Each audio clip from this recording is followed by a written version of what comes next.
कोई entrepreneur dead और alive जिसके साथ आप एक लंच या डिनर करना चाहेंगे? My father. जो हमारा ये अनमोल ब्रांड 94 से, उसके पहले हम दूसरे ब्रांड में थे। जब बिग बाजार आया तो सबको बंद करा के चले गया। अब वहाँ से ने 1 साल में हमें 20% माइनस पे लेके आ गया।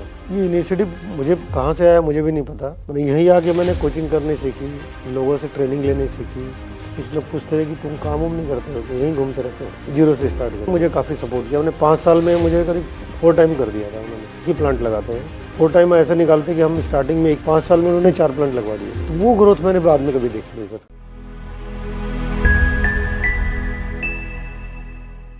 Welcome to today's episode of धंधे की बात बजाज के साथ। आज का एपिसोड बहुत खास है, या यूं बोलूं कि बहुत अनमोल है, because today we have the whole time director of the 4th largest biscuit brand in India, Anmol Biscuits. He has seen a journey where today their company does 61 products across 21 flavors, has expanded business to a turnover close to 2000 crores and now exporting to 30 plus countries. इनकी journey से बहुत कुछ सीखने को है कि कैसे हम एक पैन इंडिया ब्रांड बना सकते हैं, कैसे उसे इंडिया के बाहर क्रिएट किया जा सकता है, and moreover how to do this in a family run setup. So take lot of notes, subscribe to the YouTube channel. Thank you. काफ़ी नेशनल हेड टाइप पर्सन को भी ज्वाइन कराया, तो उन्होंने भी कि आप किसी से बात नहीं करोगे, सब आपको कुछ भी आप मुझसे समझो ये करो। और उस टाइम पे सबसे ज़्यादा हम लोगों ने डी ग्रोथ की होगी। डी ग्रोथ करी। मतलब वो पूरी टीम लगा दी थी हमने पूरे यूपी में और इधर पंजाब में, हरियाणा में, और वो सारा कुछ उसके भरोसे था। और उन्होंने काम संभाला नहीं। मेन बात है उसने तो रिपोर्ट्स तक नहीं देखी लड़कों की। मुश्किल है ये चीज़। हमारे साथ भी फार्मूला चालू नहीं हुआ आज तक। मैंने अभी हम लोगों ने एक बैड एक्सपीरियंस किया। यूपी में एक RSM रखा, ZSM। यूपी और उत्तराखंड देखेगा से आया। ZSM पोस्ट हमारे लिए नहीं थी। पहले हम नॉर्थ में एक ZSM रखते थे, फिर 2 कर दिया हमने, तो उसको यूपी में रख लिया। अब वहाँ से ने 1 साल में हमें 20% माइनस पे लेके आ गया। और अब हम देख रहे हैं कि भगाएं नहीं भगाएं, तो बड़ी मुश्किल से 1.5 साल बाद डिसीजन लिया भगाने का। डैमेज परसेंटेज जो 0.5 था वो 3% पे पहुंच गया। और सेल चले गई -15% पे, हिला के चले गया हमें, समझ लो उसने। अच्छा, गलती क्या की उसके, डंपिंग पॉलिसी है। अच्छा, हमारे कल्चर में डंपिंग पॉलिसी शुरू से नहीं है, तो जब आप नई पॉलिसी लाते हो विथ एक्स्ट्रा कल्चर में तो फिट नहीं बैठता, मिसफिट हो जाता है वो, तो वो हमारे रेट रिलेटेड कर दिया। वो सिनर्जी नहीं मैच हुई तो उसने सारी टीम को डंपिंग सिखा के चले गया वो। अब उस टीम को वापस डंपिंग से 0 पे लाना जो हम पहले लेके आ रखे थे, फिर मुश्किल था हमारे। तो फ्री हैंड कभी नहीं देना चाहिए। मेरा रूल्स बना हुआ है, इसमें तेरे को काम करना भी है। और कस्टमर से मैं जाऊंगा मिलने के लिए, उसके लिए तू मना नहीं कर सकता मेरे को। ठीक है, मैं जाऊँ नहीं जाऊँ मेरा सोच है। नहीं, तब क्या हुआ 2020-21 भी आई कोविड। 2021 में हमने ज्वाइन कराया तो 20-21 तो वैसे भी कट हुआ। 21 में उसने ज्वाइन किया, 21 से लेकर 1.5 साल उसने भी लगभग इतना टाइम पीरियड जो काम किया ना, वो बहुत डैमेज कर गया हमें। और मॉरली भी और फाइनेंशियली भी हमारा मोरल इतना डाउन हो गया। एंड मतलब जो टीम सब पूरी रखी थी उसका हटाया, वो FNF और वो सब पूरा। और जो अच्छे लोग भी निकल गए होंगे। 50-55 लोगों के FNF करने में जो दुख हुआ कि यार काम नहीं हुआ और हम पैसे दे रहे हैं। बाजार में भी लोग फिर बोलते हैं कर रहे हैं वो आई सब। रिमेंबर मैंने कैलकुलेशन लगाया, 93-94 लाख की सैलरीज बांटी हमने उस दौरान। कोई 5 या 6 महीने में जिसका अगर आउटपुट देखा जाए तो बहुत ही बेकार आउटपुट था। तो बैड एक्सपीरियंस से आदमी सीखता है। बाकी सेकंड फेज में हम लोग लॉन्च, जैसे मैंने आपसे शेयर किया, अभी 2 दिन मैं भोपाल से आया हूँ। रात को मैं भोपाल से फ्लाइट लेके दिल्ली आया। अब जहाँ भी लॉन्च फ्रेश तरीके से कर रहे हैं, वो ये सोचा हुआ है कि हर हफ्ते 3 दिन उस मार्केट को देने हैं। आपको यदि कम जाना तो डिस्ट्रीब्यूटर कॉन्क्लेव कर सकते हैं। यदि डिस्ट्रीब्यूटर विजिट में इतना टाइम नहीं लगाना चाहते हैं तो वो भी एक रास्ता है, बट उसमें कॉस्ट लगेगी आपको। आप 10-20 लोगों को बुलाओगे होटल में, तो खाना खिलाओगे, 2-3 हज़ार रुपये पर प्लेट का खर्चा आ जाएगा। लास्ट वीक मैं ग्वालियर, दतिया, अशोकनगर, शिवपुरी उस बेल्ट में था।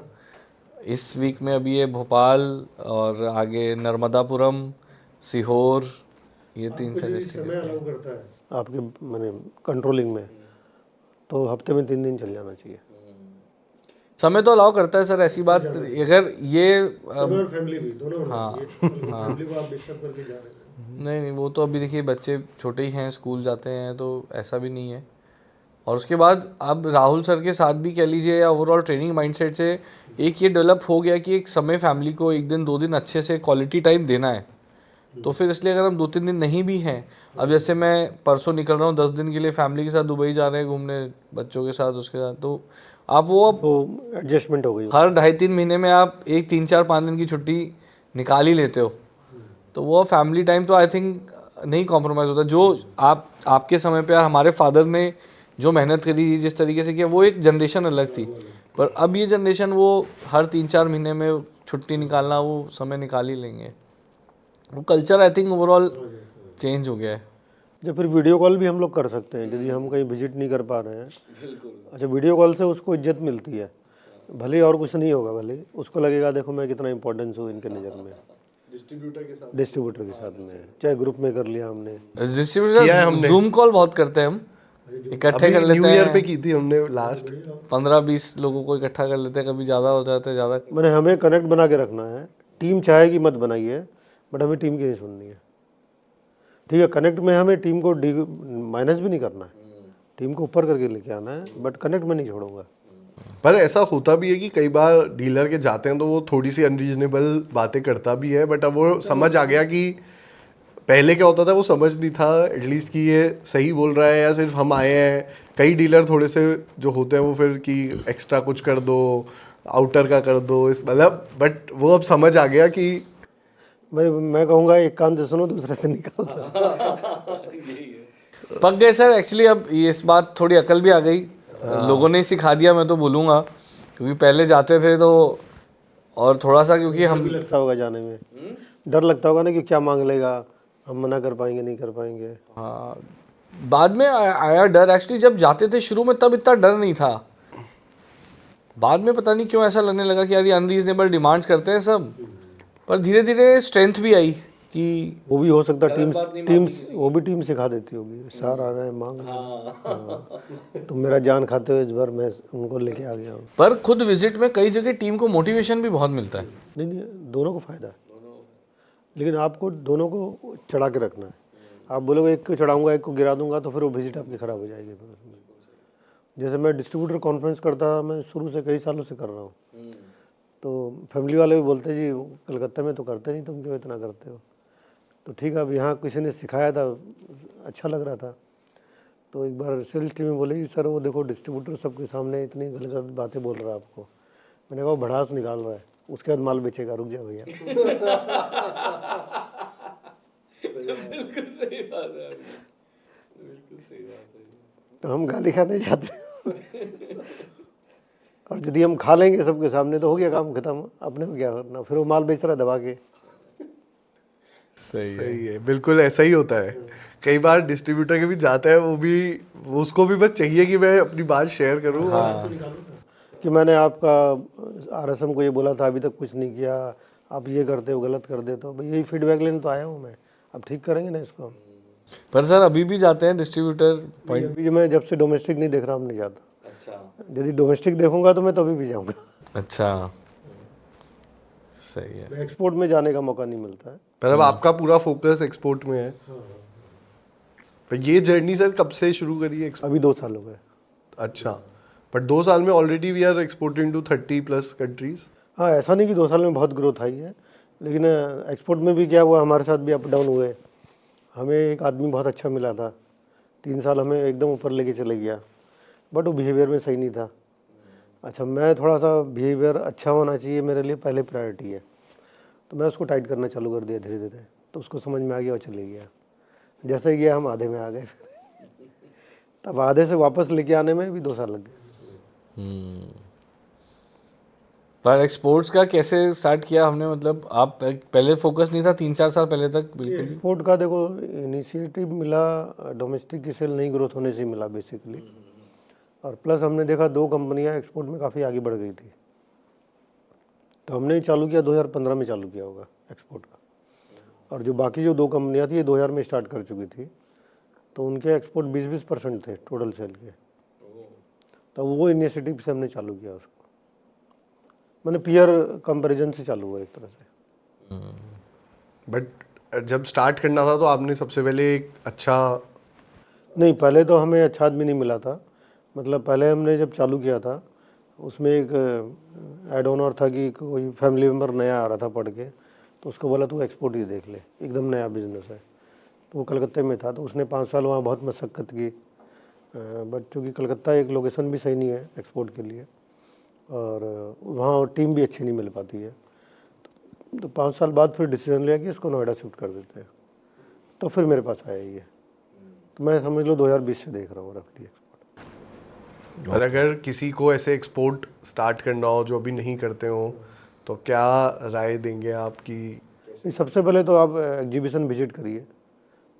जैसे फूड लाइन में एक एग्जीबिशन यहाँ होती है जो स्पेशली एक्सपोर्ट के लिए होती है। तो वैसे आपकी लाइन की कोई एग्जीबिशन यहाँ इंडिया में हो रही है जिसमें केवल एक्सपोर्ट के बायर आते हैं, तो वहाँ पार्टिसिपेशन करिए।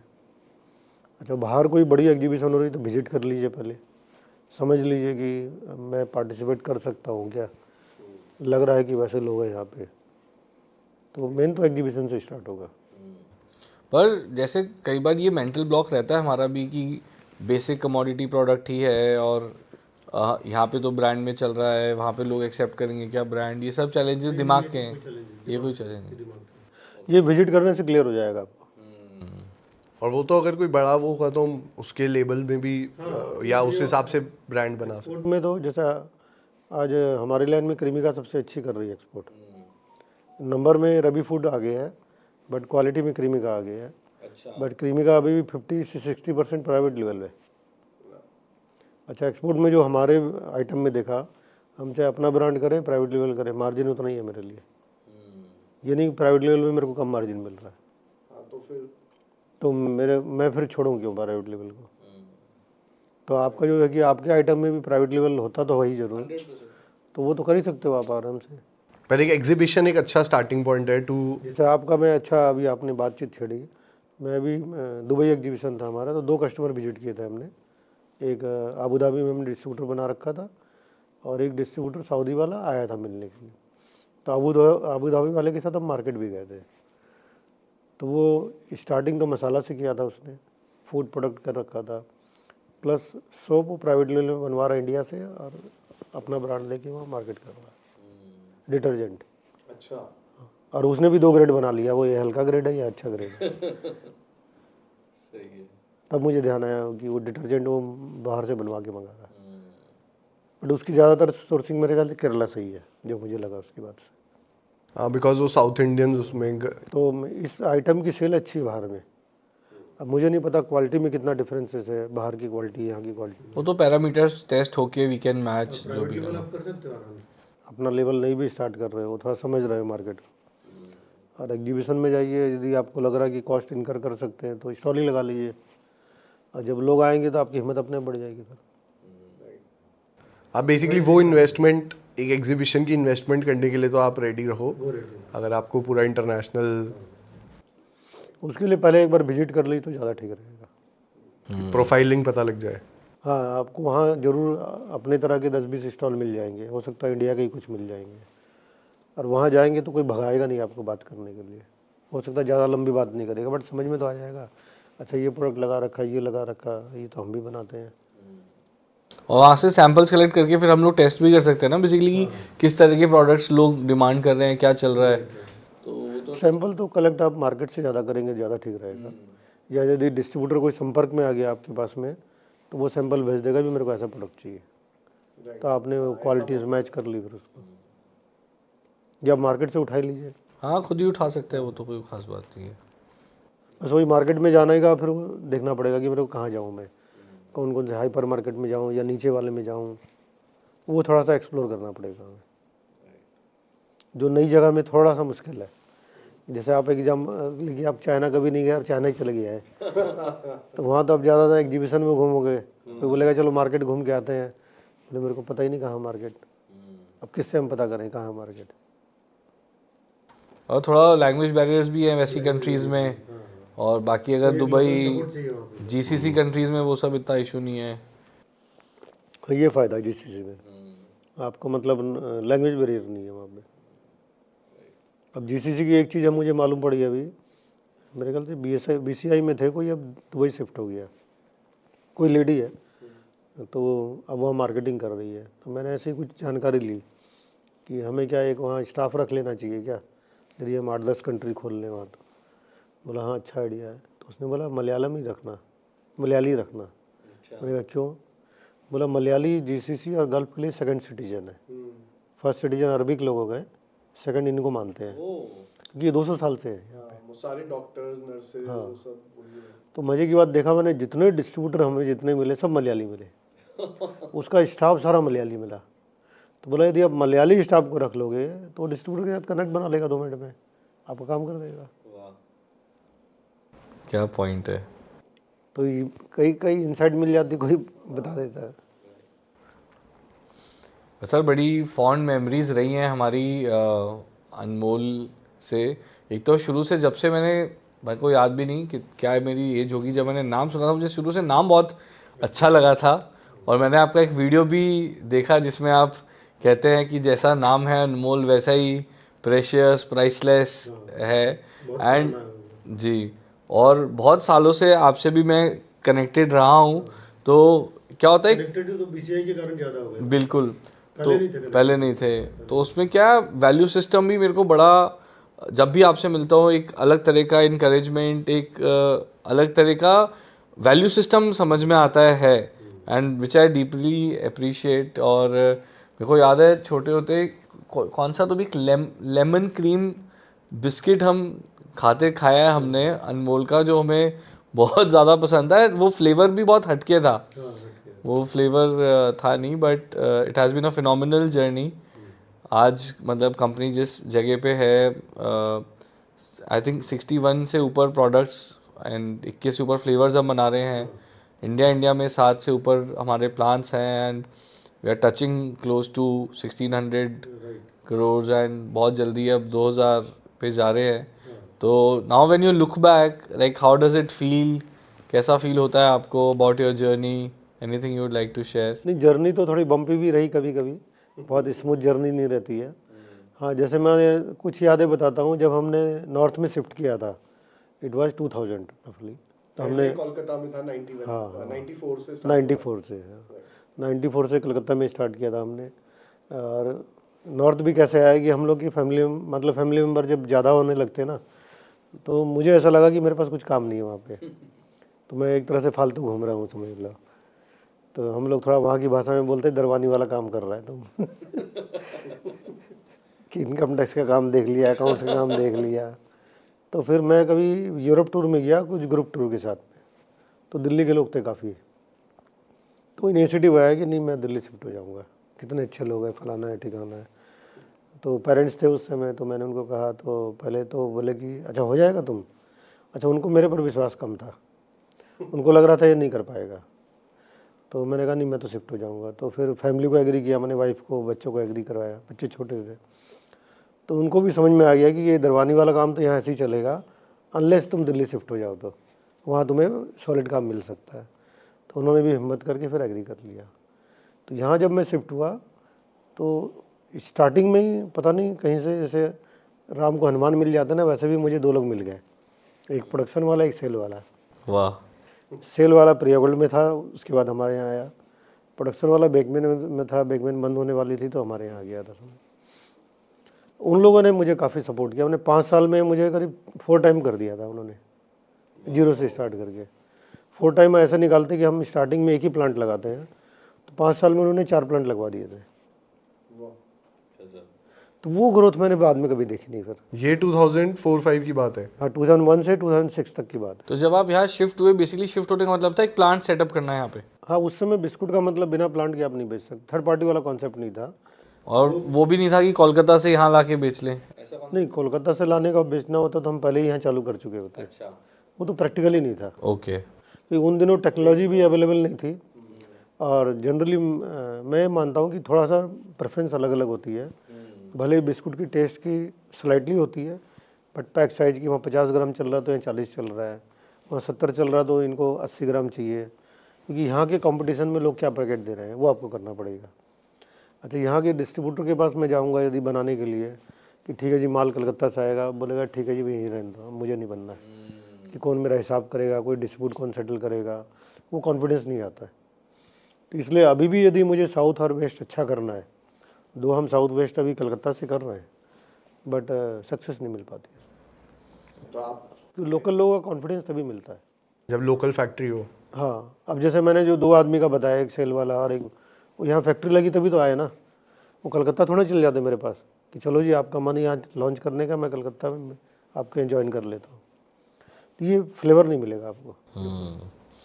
तो बेसिकली अगर मैं आपसे पूछूं कि आपने बोला राइड बम्पी रही है, which of course we understand, और हमारी जो पर्टिकुलर ऑडियंस भी है, जो हमने देखा है ना 25 से 45 साल वाले लोग मैक्सिमम है जो ज़्यादा देख रहे हैं। तो अगर आप अपने खुद यंगर सेल्फ को, आपने इतनी जर्नी देखी है, एंड मतलब it's the 4th biggest biscuit brand in India right now, तो बहुत बड़ी जर्नी है वो।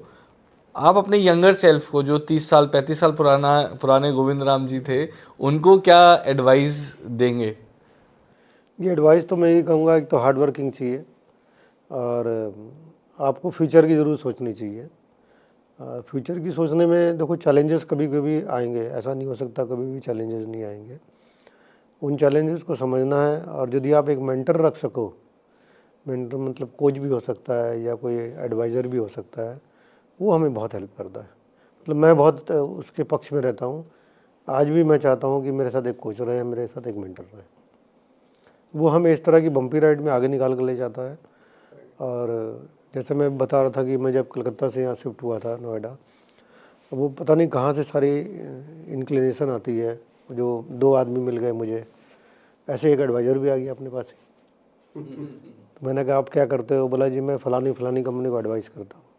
बोले ये क्या होता है एडवाइस? आप क्या, उससे क्या होता है एडवाइस? तो उसने समझाया, वो फ्लावर मिल इंडस्ट्री का बैकग्राउंड से था, बट आदमी बढ़िया था, एजेड था। मैंने कहा ठीक है आप हमारे साथ आ जाइए, हमारी महीने की एक मीटिंग होती है, रिव्यू मीटिंग, आप उसमें बैठ जाइएगा और हमें गाइड करिएगा। अब वो मेरा 2004 से चालू हो गया था। वाह। तो उस तरह के लोग ज़रूर होने चाहिए। यदि आप मान लो 25 के हो, 35 के हो या 40 के भी हो, मैं तो बोलूँगा बड़े भी हो, वो ज़रूर होना चाहिए एडवाइज़र। आप डे टू डे ले रहे हो एडवाइज़र, वीकली ले रहे हो, मंथली ले रहे हो, ये आपके ऊपर डिपेंड करता है। पर सर कितनी अच्छी बात है, मतलब अगर हम एक ट्रेडिशनल फैमिली के साथ जब बिज़नेस कर रहे हैं और नए एरिया में आ रहे हैं, आई थिंक ये ओपननेस होना, ये माइंडसेट होना कि अच्छा कोई एडवाइज़र है यार, ऐसा कुछ होता भी है, पहली बात तो हमारे लिए चीज़ ही नहीं है।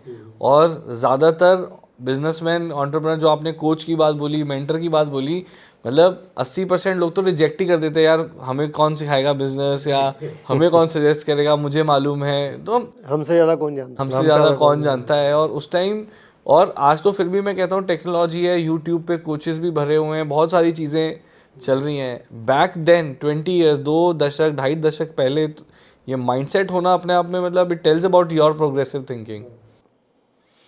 ये इनिशिएटिव मुझे कहाँ से आया मुझे भी नहीं पता। मैंने यहीं आके मैंने कोचिंग करनी सीखी, लोगों से ट्रेनिंग लेनी सीखी। मतलब मैं 2000 में आया था, 2002 से ही PhD chamber of commerce join कर लिया, CIA ज्वाइन कर लिया। वहाँ मैं मीटिंग में भी जाता था, तो कुछ लोग पूछते थे कि तुम काम वाम नहीं करते हो, कि यहीं घूमते रहते हो? अच्छा, फिर कोई अच्छे लोग थे, बोला कि तुम्हारे पास टीम तो बहुत बढ़िया है। मैंने कहा कैसे मालूम आपको? बोला देखो ना, तभी तो आप यहाँ घूम रहे हो आराम से, टीम आपका काम कर रही है। तो वो इंक्लिनेशन यहाँ आने के बाद अपने आप आ गया था। और मैं सबको ये सजेस्ट करूँगा कि ये ज़रूर होना चाहिए, नेटवर्किंग बिजनेस पीपल के साथ में, मेंटर्स टाइप के लोगों के साथ में, या फिर एसोसिएशन बॉडी के साथ में। वो हमें काफ़ी सिखा के जाती है। उस समय राहुल जैन जैसे कोच नहीं थे या अदर कोच नहीं थे, तो बट यदि अवेलेबल है तो उसको भी कर लेना चाहिए। जैसे अभी भी मैं देखता हूँ कई बिजनेसमैन के बच्चे हैं, या जो अभी ज्वाइन करना चाह रहे हैं, या जिन्होंने 5 साल कर लिया, अभी 10 साल कर लिया, तो मैं कहता हूँ कि भाई आप ये रख लो या फिर आप ये कर लो। बोला नहीं, ये सब फालतू बात है, इससे कुछ नहीं होता है।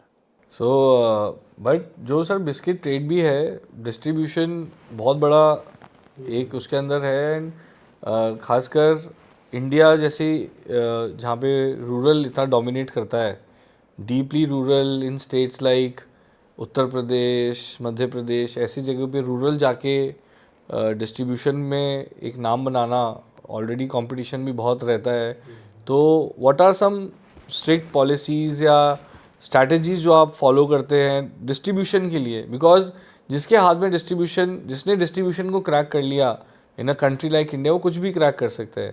तो प्लीज़ शेयर कि क्या स्ट्रिक्ट आपकी कुछ रूल्स हैं या पॉलिसीज़ हैं जिसके थ्रू आप डिस्ट्रीब्यूशन को अप्रोच करते हैं या जिस वजह से इतना सक्सेस मिला? देखिए, डिस्ट्रीब्यूशन बनाना और मेंटेन करना दो अलग अलग चीज़ें होती है। यदि हम लंबे समय तक डिस्ट्रीब्यूशन को मेंटेन कर रहे हैं तो रिलेशनशिप है हमारा, रिलेशनशिप विद डिस्ट्रीब्यूटर्स। उसमें आप भी आ रहे हैं, आपकी टीम भी आ रही है इसमें, और जो आपका एक कल्चर है जो डिस्ट्रीब्यूटर के दिमाग में मैच हो जाना चाहिए, वो मैच हो जाता तो डिस्ट्रीब्यूटर कहीं भागता नहीं है, वो लंबे समय तक साथ देता आप। अब रहा जो उसकी सेल है, वो तो टीम के साथ धीरे धीरे इम्प्रूव होगी। उसमें हम कोई नया प्रोडक्ट डालेंगे तो इम्प्रूव होगी, तो हमें उसकी ग्रोथ जर्नी को भी देखना पड़ेगा with the help of new product, new development के हिसाब से। तो यदि रिलेशन बनाने हैं, यदि हमें लॉन्ग टर्म तक डिस्ट्रीब्यूटर मैनेज करना है तो रिलेशन अच्छे बनने चाहिए। अभी स्टार्टिंग में जब हम बनाने के लिए जाते हैं तो उस समय तो कोई भी डिस्ट्रीब्यूटर है, जैसे मान लो मैं एग्जांपल देता हूँ कि हमने यूपी में 2000 में स्टार्ट किया, बिहार हमारा स्टार्ट था 94 से, तो उस समय 94 के समय उतने प्लेयर नहीं थे। मैंने उन दिनों तो ये था कि भी माल चाहिए, कस्टमर तो दुनिया भर के हैं, ऐसा नहीं था कि हमें खोजने पड़ते थे। बट सन 2000 में जब हम यूपी में आए तब हमें खोजने पड़ रहे थे। बट खोजने के समय में क्या हुआ था कि कुछ कुछ कंपनियां को चैलेंजेस आ रहा था जो पहले उस समय चल रही थी। बहुत सारी ऐसी कंपनियां थी, जब हम लोग यहाँ ज्वाइन किया तो कंपनियां धीरे धीरे कम होने लगी, बंद हो गई। तो उससे डिस्ट्रीब्यूटर हमारे तरफ अट्रैक्ट तो हो गए, बट उनकी सेल को मेंटेन करने में हमारी टीम का बड़ा हाथ था, जो टीम मार्केट में काम कर रही थी। या प्रोडक्ट, अच्छे प्रोडक्ट मिले उनको, नए प्रोडक्ट मिले तो उससे उनका मनोबल बढ़ा, तो वो फिर वो पूरा सपोर्ट करने लग गए डिस्ट्रीब्यूटर। तो डिस्ट्रीब्यूटर खोजना चैलेंजेस है, जैसे आज हम फेस कर रहे हैं इस चीज़ को, कंपटीशन बढ़ गया है। बट यदि हम उसे कंपनी के अच्छे कल्चर के बारे में बताते हैं उसको, और रिलेशन मैनेज करने के लिए, प्रॉब्लम सॉल्विंग करने के लिए उसको सारी चीज़ यदि बताते हैं तो अग्रसर तो हो जाता है हमारे से जुड़ने के लिए। तो जैसे हमारी बात हो रही थी कि अभी भी जब तक आप डोमेस्टिक देख रहे थे तो रेगुलर डिस्ट्रीब्यूटर से मिलना, आप बता रहे थे हर साल कॉन्क्लेव करते हैं, वो रेगुलर एक इनिशिएटिव है जो आप मतलब थ्रू आउट द ईयर चलता रहता है? वो तो करना चाहिए सबको, उसके बिना तो काम नहीं चलेगा। मतलब उस कॉन्क्लेव का दो बेनिफिट होता है, एक तो हम रिलेशन इम्प्रूव करते हैं, उसका हम मनोबल बढ़ाते हैं पीयर कंपैरिजन में, कि उसको कोई प्राइज़ दे दिया हमने, कुछ उसकी बड़ाई कर दी, जो अच्छे डिस्ट्रीब्यूटर काम कर रहे हैं, सब लोगों को कुछ ना कुछ छोटा मोमेंटो पकड़ा दिया। उनको लगना चाहिए कि कंपनी हमारे पर कुछ और भी खर्च कर रही है, ये नहीं कि खाली वो बिजनेस वाला प्रॉफिट वाले काम चल रहा है। तो मतलब बोनस दे दिया जा रहा है उनको, समझ लेना। जैसे हम ये जो दिवाली गिफ्ट अपने स्टाफ को देते हैं, डिस्ट्रीब्यूटर को तो देते नहीं है, तो ये उनका दिवाली गिफ्ट है। तो उनको भी लगता है कि चलो कंपनी एक बार साल में बुलाती है हमें, हमारी बातें तो सुनती है। नहीं, जुड़ाव तो 100% पैदा होता है उनका कंपनी की तरफ। अच्छा, धीरे धीरे मुझे अब इसकी ज़रूरत ज़्यादा लग रही है। जब मैंने 20 साल पहले स्टार्ट किया था, उस समय कभी कभी कुछ लोग बोलते भी थे, सर क्या दरकार है हर साल बुलाने की इनको, बट पता नहीं कहीं से ऐसा इनिशिएशन था कि नहीं बुलाना ही है। बट अब तो लगता है नहीं बुला रहे हैं तो आप बहुत बड़ा गलत काम कर रहे हैं। उसके बिना तो आपका डिस्ट्रीब्यूशन लंबा चल ही नहीं सकता, और आप सेल ग्रोथ में भी एक्सपेक्ट नहीं कर सकते अनलेस आपके पास कोई जादुई प्रोडक्ट हो, तो जो आजकल जनरली होता नहीं है। हाँ, अनलेस प्रोडक्ट ही कुछ आपका ऐसा हिट है कि अब आदमी की मजबूरी है। हाँ, वो होता नहीं है, कोई आपको एग्जाम्पल नहीं मिलेंगे। कम एग्जांपल्स हैं बहुत। और इतने स्टार्टअप कल्चर हो गए इंडिया में, फिर भी आपको जादुई प्रोडक्ट 1000 में 1 या 2 मिल जाएगा आपको, 1000 में 100 भी नहीं मिलने वाले जादुई प्रोडक्ट। और तब भी डिस्ट्रीब्यूशन बहुत इंपॉर्टेंट है। बहुत इंपॉर्टेंट है। हाँ, ये चैलेंजेस है कि डिस्ट्रीब्यूशन में आजकल उनके बच्चे नहीं आ रहे हैं, डिस्ट्रीब्यूटर के बच्चे नहीं आ रहे इस बिज़नेस में। तो इसलिए आप जो डिस्ट्रीब्यूटर में जो भी है वहाँ पे, या नए बच्चे आने जा रहे हैं, मार्जिन ज़्यादा एक्सपेक्ट कर रहे हैं, और प्रोडक्ट कॉम्पिटिटिव होते जा रहा है, उतना मार्जिन मैन्युफैक्चरर दे नहीं पा रहा है, तो वो एक टसल है थोड़ा। पर आप जब अपने ब्रांड के लिए डिस्ट्रीब्यूटर कोई नया बनाते थे, कोई चीज़ थी पर्टिकुलर कि ये पैरामीटर्स फॉलो होने चाहिए और तभी हम काम करेंगे उसकी वर्किंग को लेके, या उसके नहीं, कुछ हम लोग चीज़ देखते थे कि वो डिस्ट्रीब्यूटर हो ऑलरेडी, ऐसा नहीं केवल बिस्किट के लिए मेरे लिए बनेगा डिस्ट्रीब्यूटर, कि मेरे प्रोडक्ट को लेके चला गया तो प्रॉफिट नहीं कमा पाएगा, 4-5 प्रोडक्ट होने चाहिए उसके पास में, प्लस कितने दुकान को कवर कर रहा है वो मालूम होना चाहिए हमें, कि मान लो उसके एरिया में 200 दुकानें हैं और 100 भी कर रहा है तो हम बोले ठीक है जी आप करो आगे, हो सकता है 100 को धीरे धीरे बढ़ा लेंगे। ये 2 चीज़ ज़रूरी है। प्लस एक रखते थे कि सेम प्रोडक्ट दूसरी कंपनी का नहीं कर रहा हो, कि बिस्किट ही वो किसी और कंपनी का कर रहा है, कंपटीशन का नहीं कर रहा हो। तो ये 3-4 चीज़ रखते थे उसमें। मेन ज़्यादा बड़ा फैक्टर था कितनी दुकान उसके पास है, जिसमें मेरा माल इमीडिएटली लगवा देगा वो। तो ये क्राइटेरिया देख सकते हैं। हमने जब सौरभ गुप्ता जी के साथ किया था तो ही सेड कि डिस्ट्रीब्यूटर को ये पता होना चाहिए कि कंपनी उसका बिजनेस बढ़ाने के लिए एफर्ट कर रही है। जैसे आपने भी बोला कि नए प्रोडक्ट दे रहे हैं या उसके साथ टच कर रहे हैं, तो वो एक कि उसको कॉन्स्टेंटली ये लगना चाहिए कि कंपनी मेरे बिजनेस के लिए है। तो वो फीलिंग कॉन्क्लेव से आएगी उसको। कॉन्क्लेव में आपको कुछ दिखाना पड़ेगा कि हम कुछ कर रहे हैं। ये नहीं कि प्रोडक्ट लॉन्च ही करना पड़ेगा, हो सकता है प्रोडक्ट लॉन्च करने का है प्लानिंग तो वो भी कर सकते हो आप, बट उसको लालच दिखाना पड़ेगा कि हम कुछ कर रहे हैं, समझ लो नया कुछ कर रहे हैं। और ये एक हमने बुक पढ़ी थी इनकी, और बहुत बढ़िया अपने मतलब अपनी कंट्री का सक्सेस एग्जाम्पल ही है कीमत राय गुप्ता जी का, हेवल्स। और उस बुक में उन्होंने लिखा है कैसे वो उन लोगों ने इतना ज़्यादा इस चीज़ को किया है, मतलब हर साल में 2 बार 4 बार डिस्ट्रीब्यूटर्स को इकट्ठा करना, मीटिंग करना, ये करना। और हेवल्स की ग्रोथ तो पूरी कंट्री के लिए काफ़ी बड़ा इंस्पिरेशन है ही। एक मतलब बिजली की दुकान से कैसे ब्रांड क्रिएट हुआ। तो आई थिंक ये तो सक्सेस फार्मूला जहाँ पे नेटवर्क वाला काम है, डिस्ट्रीब्यूटर्स के थ्रू काम है, वो होना ही चाहिए। नहीं, आपने हेवल्स का अच्छा एग्जांपल दिया। मेरा भी मौका पड़ा, 1 महीने पहले कोई शादी थी गुवाहाटी में, जिसमें एक पक्ष था अपने जयपुर के और एक थे कलकत्ता के, बट शादी गुवाहाटी में की थी, जो भी कारण होगा। तो जो कलकत्ता वाले थे उनका केबल का बिजनेस था, तो उन्होंने हेवल्स वाले एमडी को बुला रखा था, अपने प्राइवेट जेट से आया था वहाँ पे, और कम से कम 3 घंटा बैठा होगा शाम को, और फिर सुबह ब्रेकफास्ट करके निकला। मैंने ये चीज़ हम भी नहीं सोच सकते कि अपने डिस्ट्रीब्यूटर के साथ इतना बड़ा रिलेशन रखें। हेवल्स कंपनी वाला, उनके डिस्ट्रीब्यूटर थे वो? हाँ, जिसकी शादी में आया, डिस्ट्रीब्यूटर के बच्चे की शादी में आया वो, oh my God. Private jet से गया गुवाहाटी। अच्छा, फिर जो लड़की का फादर था उसने मेरे को बोला भी, उसने भी बड़ाई की काफ़ी, देखो मुझे भी अच्छा लगा ये आए, और बोला इसको वापस जाना है, और इसकी टीम वाले बोल रहे हैं कि सर हमारा गुवाहाटी का कम से कम ऑफिस तो देख लो। बोला नहीं मेरे को नहीं देखना ऑफिस, बोला मेरी शादी के लिए स्पेशली आया और यहाँ से चले जाएगा वापस। Mind blowing. वाओ। और विथ मतलब फैमिली, वाइफ के साथ आया था। मतलब मेरे लिए बहुत बड़ी सीख थी कि मैंने ऐसा भी लोग इस तरह का रिलेशन भी बनाते हैं। और वो जो डिस्ट्रीब्यूटर थे काफ़ी बड़े थे मुझे लगता, उनके यहाँ एक दिन हेवल्स वाला आया, एक दिन पॉलीकैब वाले आए,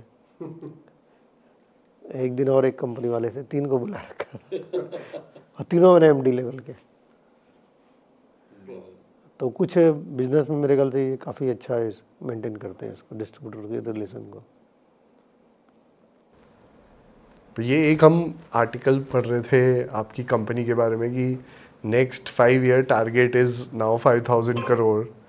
तो ये माइंडसेट कहाँ से आता है कि लाइक ऑलमोस्ट 3 टाइम्स या 2.5 टाइम्स ऑफ करना, डबल एवरी 2 ईयर्स में, मतलब डबल कर रहे हैं? ये माइंडसेट ऐसा आया था कि हमने 2 साल पहले एक अच्छी कंसल्टिंग कंपनी को अपने यहाँ कंसल्ट करवाया था 1 साल के लिए। तो उन्होंने कुछ ऑर्गेनाइजेशन चेंज वगैरह किए थे। पर्पज़ ये था कि हमें प्रोफेशनलाइजेशन में जाना है, क्योंकि नहीं तो हम ज़्यादा फैमिली डोमिनेटेड हो रहे थे। प्रोफेशनलाइजेशन एक ऐसा वर्ड है जिसको ना डिफाइन नहीं किया जा सकता कि आप ऐसा कर दो तो इसको प्रोफेशनलाइजेशन बोलेंगे, ऐसा कर दो तो ये बोलेंगे जी फैमिली डोमिनेटेड कंपनी है, ऐसा करके। बट हमें कहीं लग रहा था कि हम जिस तरह से चल रहे हैं ग्रोथ ज़्यादा नहीं आने वाली है इसमें। तो उन्होंने ऑर्गेनाइजेशन स्ट्रक्चर चेंज किया सारा, जिसमें प्रोफेशनल को इंडक्ट किया। पहले हम प्रोफेशनल मतलब समझते थे कि कोई व्यक्ति रखा हमने मैनेजर, 30 लाख 40 लाख का होगा। उन्होंने बोला कि नहीं 70-80 लाख भी पहुँचिए आप उसको। तो वो हिम्मत थोड़ा दी उन्होंने, तो वो लगा उसमें 1.5 साल लग गया हमें, 1 से 1.5 साल लग गया, क्योंकि हमने जिसको भी रखा वो पहले बार में सक्सेस नहीं हुआ, वो चले गया, फिर दूसरा किसी को रखा हमने, क्योंकि प्रोफेशनल भी आता तो कंपनी का कल्चर देखता। प्लस हमारे फैमिली मेम्बर को भी इन्होंने रीऑर्गेनाइज किया। हमारे कुछ फैमिली मेम्बर ज़्यादा थे कंपनी में, उन्होंने कम करवाया। बोला आप यदि हटोगे तभी तो सामने वाला आएगा कोई, तभी तो अच्छे लोग आने चालू होंगे। तो ये करने के बाद फिर हम लोगों ने डिस्कशन किया कि अब हम ग्रोथ जर्नी क्या बनाएंगे। ठीक है, उस कंसल्टिंग कंपनी का असाइनमेंट ख़त्म हो चुका था, तो जो 5,000 का आप नंबर बोल रहे हैं वो ग्रोथ जर्नी हमने उनसे नहीं बनवाई थी, वो हमने अपने हिसाब से बनवाई थी। उसमें मेन कारण था कि अभी हम at present east India, central India और नॉर्थ इंडिया में प्रेजेंट है। साउथ में हम प्रेजेंट है, बहुत कम सेल है, 1% ऑफ टोटल सेल है कंपनी की। तो अब हमने देखा कि साउथ और वेस्ट मेरा खाली है, और इसको यदि हम आने वाले 2-3 सालों में with the help of professional, क्योंकि फैमिली को करना होता तो 10 साल पहले कर चुकी होती, बट फैमिली नहीं कर पा रही थी। तो हमें लग रहा कि प्रोफेशनल की हेल्प से हम ये दोनों काम कर लेंगे, तभी ये जो हमने मैंने काफ़ी हाई, मैं तो बोलूँगा, टारगेट है। तो ये टारगेट तभी हमने बनाया था इसको। पर ये जब पूरा फैमिली रीस्ट्रक्चर हुआ तो फैमिली में सब अलाइंड रहे कोई, बिकॉज बहुत बार ऐसे जब जॉइंट फैमिली एक बिजनेस होता है तो थोड़े से सबके डिफरेंस ऑफ ओपिनियन भी होते हैं, या कोई ईगो क्लैश भी, मनमुटाव भी, तो वो सब था, हमारे यहाँ भी था। बट हमने एक फैमिली काउंसिल के लिए एक अलग एडवाइज़र को ले रखा था, जिसने फैमिली कॉन्स्टिट्यूशन बनाया विथ ऑल, सबसे बातचीत करके, और उसको बनाने में साल भर लगा उसे, और साल भर में समझ लो 10-12 मीटिंग की, विथ सब जॉइंट मीटिंग थी सारी। तो उनके जो भी उनको अपना एक्सपीरियंस है, बिकॉज वो कंसल्टेंट 300 to 400 फैमिली का कर रखा है उन्होंने, और एक्सपीरियंस अच्छा है उनको।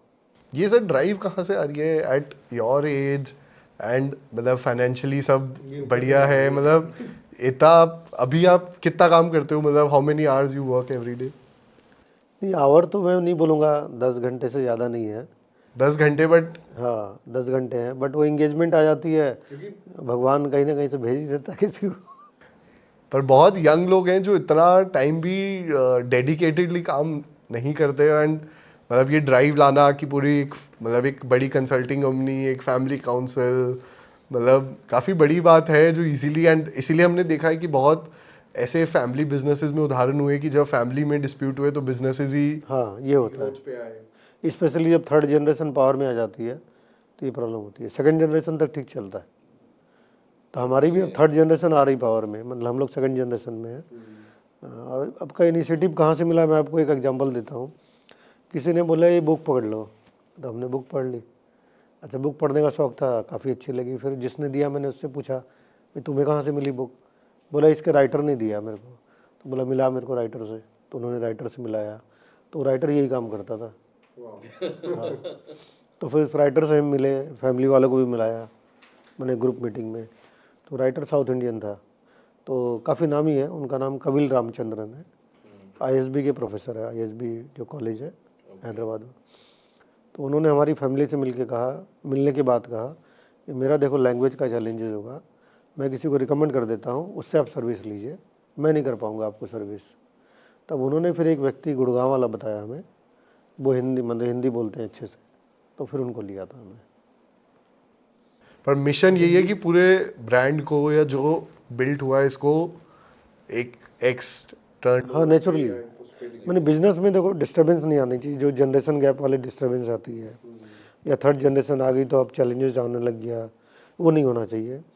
अच्छा, मजे की बात देखिए, जो मैंने कहा ना भगवान की कृपा आती है, हम उस व्यक्ति से मिले थे जिसने बुक राइट की थी 2018 में। हमने वर्कशॉप भी करा लिया, उसने जिसको रिकमेंड किया उसका वर्कशॉप भी करवा लिया हमने, बट फैमिली में कॉन्सेंसस नहीं बन पाया कि हम अब सर्विस लें इससे। बट जब डिफरेंसेस बढ़ने लगे तो 2023 में फिर एग्री किया सबने कि ठीक है अब हमें इससे सर्विस लेनी चाहिए। नहीं तो हम 18 में ले चुके होते, 18 में ले लेते तो और हो सकता ग्रोथ हमारी ज़्यादा अच्छी आ जाती। तो 5 साल क्यों नहीं कर पाया, वो कुछ ऐसा मैसेज था भगवान का, जब दिया तो फिर हमने चालू कर लिया। पर ये भी सर एक अच्छे वैल्यू सिस्टम की बात ही है ना कि हम कितने कॉर्डिली चीज़ों को रिजॉल्व कर रहे हैं, क्योंकि लाइफ में हर एरिया में प्रॉब्लम्स आएंगी, बट कितना कॉर्डिली हम और पूरी फैमिली साथ आ जाए उस चीज़ में तो चीज़ें निकल ही जाएंगी। और बहुत बार मैंने एग्जांपल्स ये भी देखे हैं कि हर बिजनेस, बहुत सारे एंटरप्रेन्योर्स ने स्क्रैच से स्टार्ट किया, एक लेवल पे 300, 400, 500 करोड़ पे आ गए, पैसा इतना आ गया, रियल एस्टेट में खूब इन्वेस्टमेंट्स कर लिया, वेल्थ खूब बन गई, और वहाँ पे कंपनी की ग्रोथ के बारे में सोचना बंद हो गया और वो बिजनेसेस वहीं रह गए। उसके बाद फैमिली में प्रॉब्लम्स, ये सब इश्यूज हो गए, और आज लगभग 1600 करोड़ पे हम लोग प्लान कर रहे हैं लोगों से गाइडेंस ले रहे हैं, प्रोफेशनल्स को नहीं, ये 40 लाख के आदमी नहीं चलेंगे, 80 लाख के आदमी लाइए, ये सब सोच रख रहे हैं कि 5000 CR पे जाना है। ये आई थिंक बहुत बहुत बड़ी और गहरी सोच है। नहीं, इसमें तो मैं कहूँगा जो हमें कल्चर मिला अपने पेरेंट्स से, ये बहुत बड़ा रोल प्ले करता है कि पेरेंट्स ने हमें इस तरह का नहीं सिखाया कि अच्छा अब ये भी काम कर लो, ये भी काम कर लो, ये भी काम कर लो। जैसे कुछ लोग कर लेते हैं कि जब बिजनेस ठीक चल रहा है तो प्रॉपर्टी लाइन में घुस गए, डाइवर्सिफिकेशन कर लिया। तो उनका भी शुरू से था, जब से वो बिजनेस में घुसे थे, एक ही लाइन को आगे बढ़ाना है। तो हमें भी अभी नहीं समझ में आ रहा है, बट अभी हमें लग रहा है कि अब हमें सोचना जरूर चाहिए, उसको अब ठंडे बस्ते में नहीं डाल देना चाहिए कि हम केवल इसी लाइन में रहेंगे, दूसरी लाइन में नहीं जाएंगे। बिकॉज फैमिली बड़े हो गए, मेंबर हैं हमारे पास में, तो मेंबर डाइवर्सिफाइड बिजनेस भी देख सकते हैं, जिसमें एक्सपोर्ट उसी लाइन का काम है। डाइवर्सिफिकेशन के लिए हमने चालू किया एक्सपोर्ट, जबकि एक्सपोर्ट का भी कंट्रीब्यूशन हमारे टोटल बिजनेस का 4% है। लेकिन हमें लग रहा है कि इस एक्सपोर्ट के द्वारा हम डाइवर्सिफाइड अच्छे से हो जाएंगे, और जो 10% भी एक्सपोर्ट होता है तो एक अच्छा नंबर होता है हमने, स्पेशली FMCG लाइन में। और जो फैमिली मेम्बर में फैमिली नहीं आती है, अब इसमें दो तरह का कल्चर होता है, बट हमारे फादर ने ये कल्चर डाला कि फैमिली आएगी बिजनेस में डालो उसको, ये नहीं कि उसको भगा दो यहाँ से, तुमको जो करना करो, ये पैसे पकड़ो अपना बिजनेस करो। वो कल्चर डाला नहीं उन्होंने शुरू से। अब हम यही कहा समझते हैं कि जो नया आने वाला है उसके लिए कुछ ग्राउंड तैयार करके रखें। ये बहुत अच्छी बात अब ये सोच दोनों प्रॉस भी है, कॉन्स भी है इसके, तो वो डिपेंड करता है आप किस कल्चर की तरह उसको देख रहे हैं। एक ब्रांड है, मैं नाम नहीं लूँगा सर, हमारे जयपुर बेस्ड हैं, उनका भी बहुत बड़ा सेम जैसा आप स्ट्रक्चर कह रहे हैं ना, फैमिली का वैसा ही है, काफ़ी सक्सेसफुल ब्रांड है। एंड कोई मुझे बता रहा था कि वो उनसे मिलने गए थे, तो वो बता रहे थे कि जब फैमिली को साथ लेके चलना है तो ऐसा कभी एक्सपेक्ट मत करना कि सब काम करेंगे। वहाँ पे भी 80-20 चलेगा, 20% लोग 80% काम करेंगे। एकदम सही। तो ये आपको एक्सेप्ट करना ही पड़ेगा। और ये कहीं ना कहीं, जैसे अपन लोग कभी धार्मिक तरीके से इसको देखें, तो ये हमें नहीं पता होता कि किसकी किस्मत का एज एन ऑर्गेनाइजेशन में आ रहा है। तो ठीक है, इन चीज़ों पे लोगों की, जब फैमिली की बात है तो लोगों के कैलिबर पे या उनके हार्ड वर्क पे, उस पर बहुत ज़्यादा नहीं जा सकते। आप सबको साथ, कंपनी भी आगे जा रही है, आप 10 साल पहले कहाँ थे, आपने उससे ज़्यादा कर ही रहे हो, तो चलने दो। नहीं, आपने बहुत अच्छी बात की। हमने तो एक चीज़ फील भी की हुई है कि हमारा ये अनमोल ब्रांड 94 से है, उसके पहले हम दूसरे ब्रांड में थे, 82 से हम बिस्किट लाइन में हैं विथ सम पार्टनर।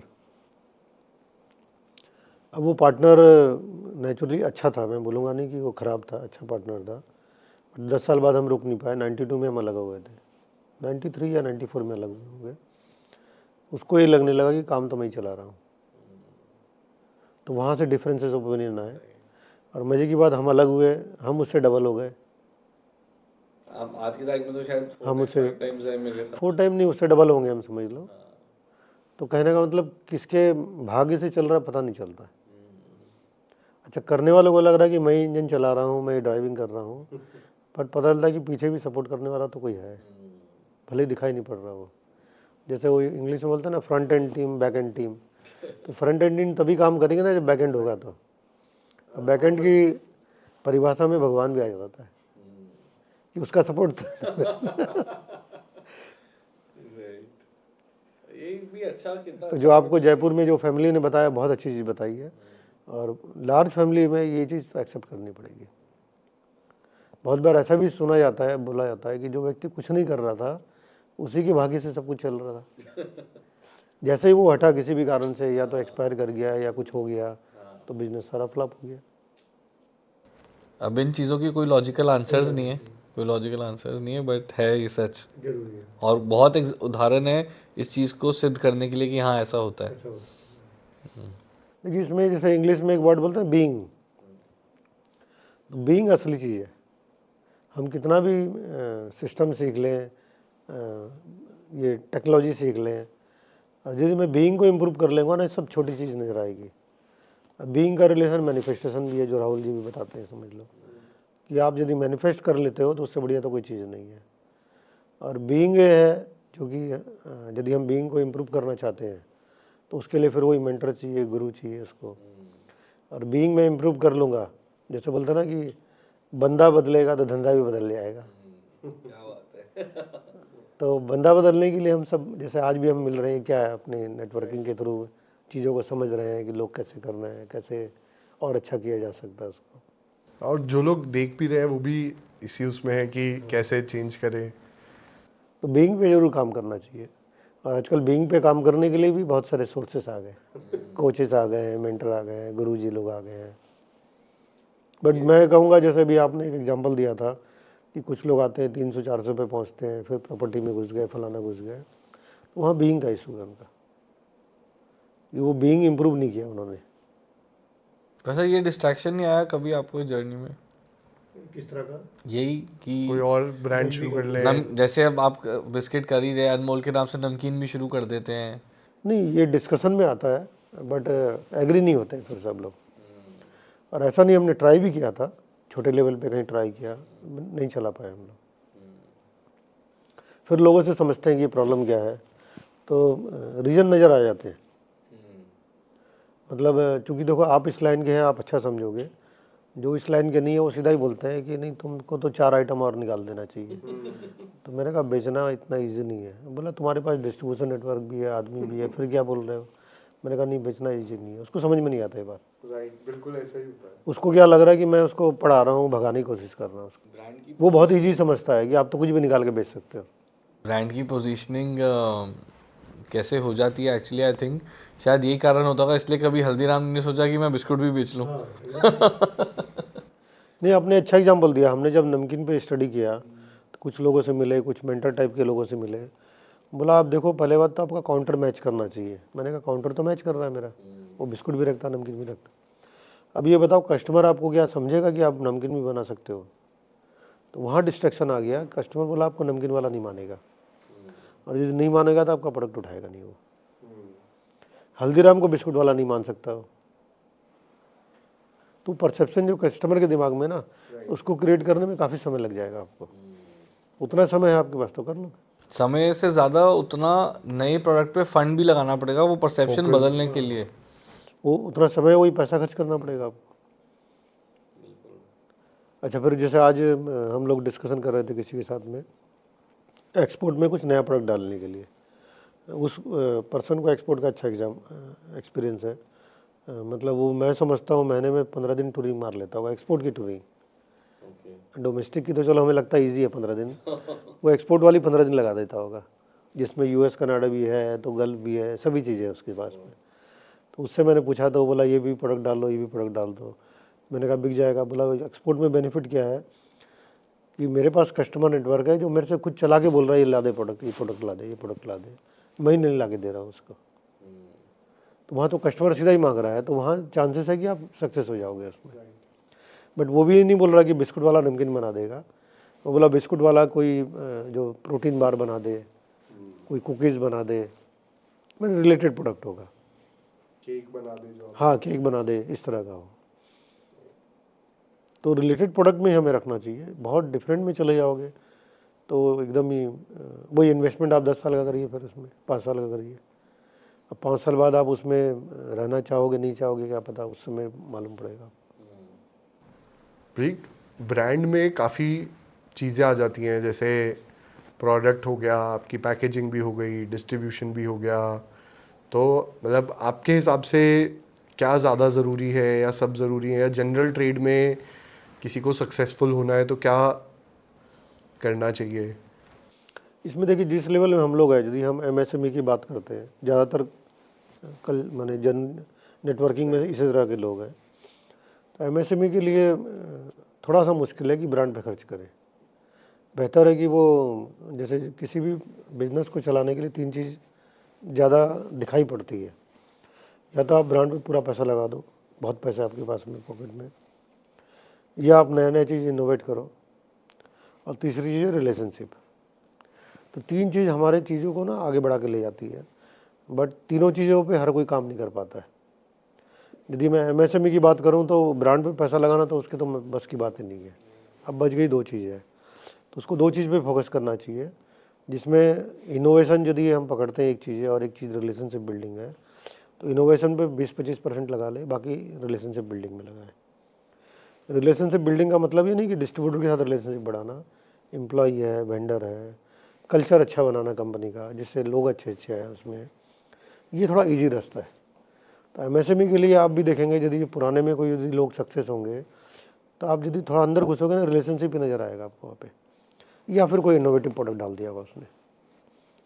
अब आज ठीक है, आज भी वो चैलेंजेस है हमारे साथ में, बट आप ब्रांड पे पैसा नहीं खर्च कर सकते हो वो, क्योंकि सही तीर निशाने पे लगेगा आपको कुछ भी नहीं पता, और आप अपने आप को थोड़ा एकदम ही खाली करना चाहोगे। तो ये दो रास्ता है, इसमें बैलेंस बना के चलना चाहिए लोगों को।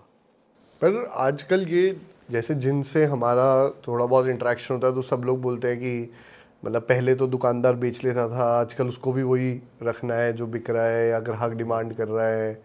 तो वहाँ पे जाके बड़ी फिक्स सिचुएशन हो जाती है कि अब दुकानदार, हम रिलेशनशिप भी बना लिया, अच्छा कल्चर भी, लड़के भी आए, टीम भी आ गई, बट अब वो बोल रहे कि आगे ऑफ टेक नहीं आ रही। ये प्रॉब्लम तो आती है, देखो ये वही बात है ना कि पहले मुर्गी आएगा ना पहले अंडा आएगा, वही वाली चीज़ें है इसमें। लेकिन रास्ता तो यही है कि इसमें मेहनत करनी पड़ेगी, और इसमें कोई बीच का रास्ता है तो उस दुकानदार से पूछें भी तू चाहता क्या, बता क्या करने से होगा, या टीम कोई आइडिया दे देगी उसको। लेकिन कल को दुकानदार बोलेगा जी आप ना 100-200 करोड़ रुपया टीवी में खर्च कर दो, तो वो तो हम नहीं कर सकते। मैंने रास्ते बहुत सारे हैं उसके अलावा भी, वो हमें एक्सप्लोर करना पड़ेगा with the help of our customer. जो मेरा कस्टमर है, चाहे वो दुकानदार है या डिस्ट्रीब्यूटर है, या मैं कहूँगा टीम भी मेरा कस्टमर है एक तरह से, तो वहाँ से हमें निकालना पड़ेगा हम किस रास्ते में चलना चाहिए। हो सकता है कि जो प्रोडक्ट एक फूड वाला है वो अलग तरह से चल रहा है, एक जो नॉन फूड वाला आइटम है वो अलग तरह से चल रहा है। हाँ, जैसे इनोवेशन आपने बोला कि 20-25% इनोवेशन पे, तो वो एक अच्छा वो एक अच्छा रास्ता भी बन सकता है कि वहाँ से कुछ ऐसा क्रिएट हो गया या कुछ सेल्स का तरीका ऐसा बन गया जिससे हो जाए।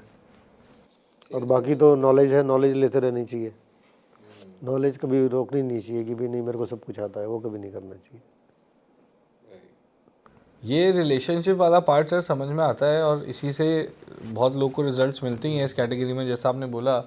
पर जैसे हमारे साथ भी बहुत सारी मार्केट्स में ऐसा चैलेंज आता है कि आदमी कहता है सर प्रोडक्ट आपका बहुत अच्छा है, पैकिंग बहुत अच्छी है, रवीना टंडन को आपने ले लिया, ये भी आपने बहुत अच्छा किया, और आप डिस्ट्रीब्यूटर नेटवर्क, क्योंकि फादर के रिलेशन से पुराना नेटवर्क अच्छा बना हुआ है तो हर जगह जगह भी बैठने को मिल जाती है। दुकानदार को माल भी दे देते हैं, स्कीम वगैरह दे के कैसे भी करके दुकानदार पे माल भी लगा देते हैं। लेकिन दुकानदार से ऑफ टेक जो लेना है वो ये कहता है आपके प्रोडक्ट की डिमांड नहीं आ रही, वो डेमो करता है, तो जो भी मार्केट लीडर्स हैं उनसे हमारा प्रोडक्ट मतलब एफिशिएंट भी ज़्यादा है, लेकिन फिर भी वो कहता है जी अब डिमांड नहीं आ रही, मैं क्या करूं? वो तो उसी से पूछ के रास्ते निकालने पड़ेंगे, और दुकानदार को सारे रास्ते पता होता है। ठीक है, वो 10 रास्ते बता रहा है, 2 तो हमें समझ में आ ही जाएंगे, वो हम करके देख लेते हैं। और घूम फिर के बहुत बार हमें तो ये लगता है कि यार ये एक्स्ट्रा स्कीम चाहिए इनको, स्कीम दुकानदार को दोगे नहीं, यदि स्कीम से सेल आ जाएगी क्या? नहीं नहीं आएगी ना, ये तो फिर स्कीम देके भी फ़ायदा क्या होगा? भाई दुकानदार से हम यदि कोई गाइडलाइंस ले रहे हैं या डिस्ट्रीब्यूटर से ले रहे हैं तो प्राइसिंग की गाइडलाइन नहीं होनी चाहिए, प्राइसिंग छोड़ के बाकी गाइडलाइन होनी चाहिए।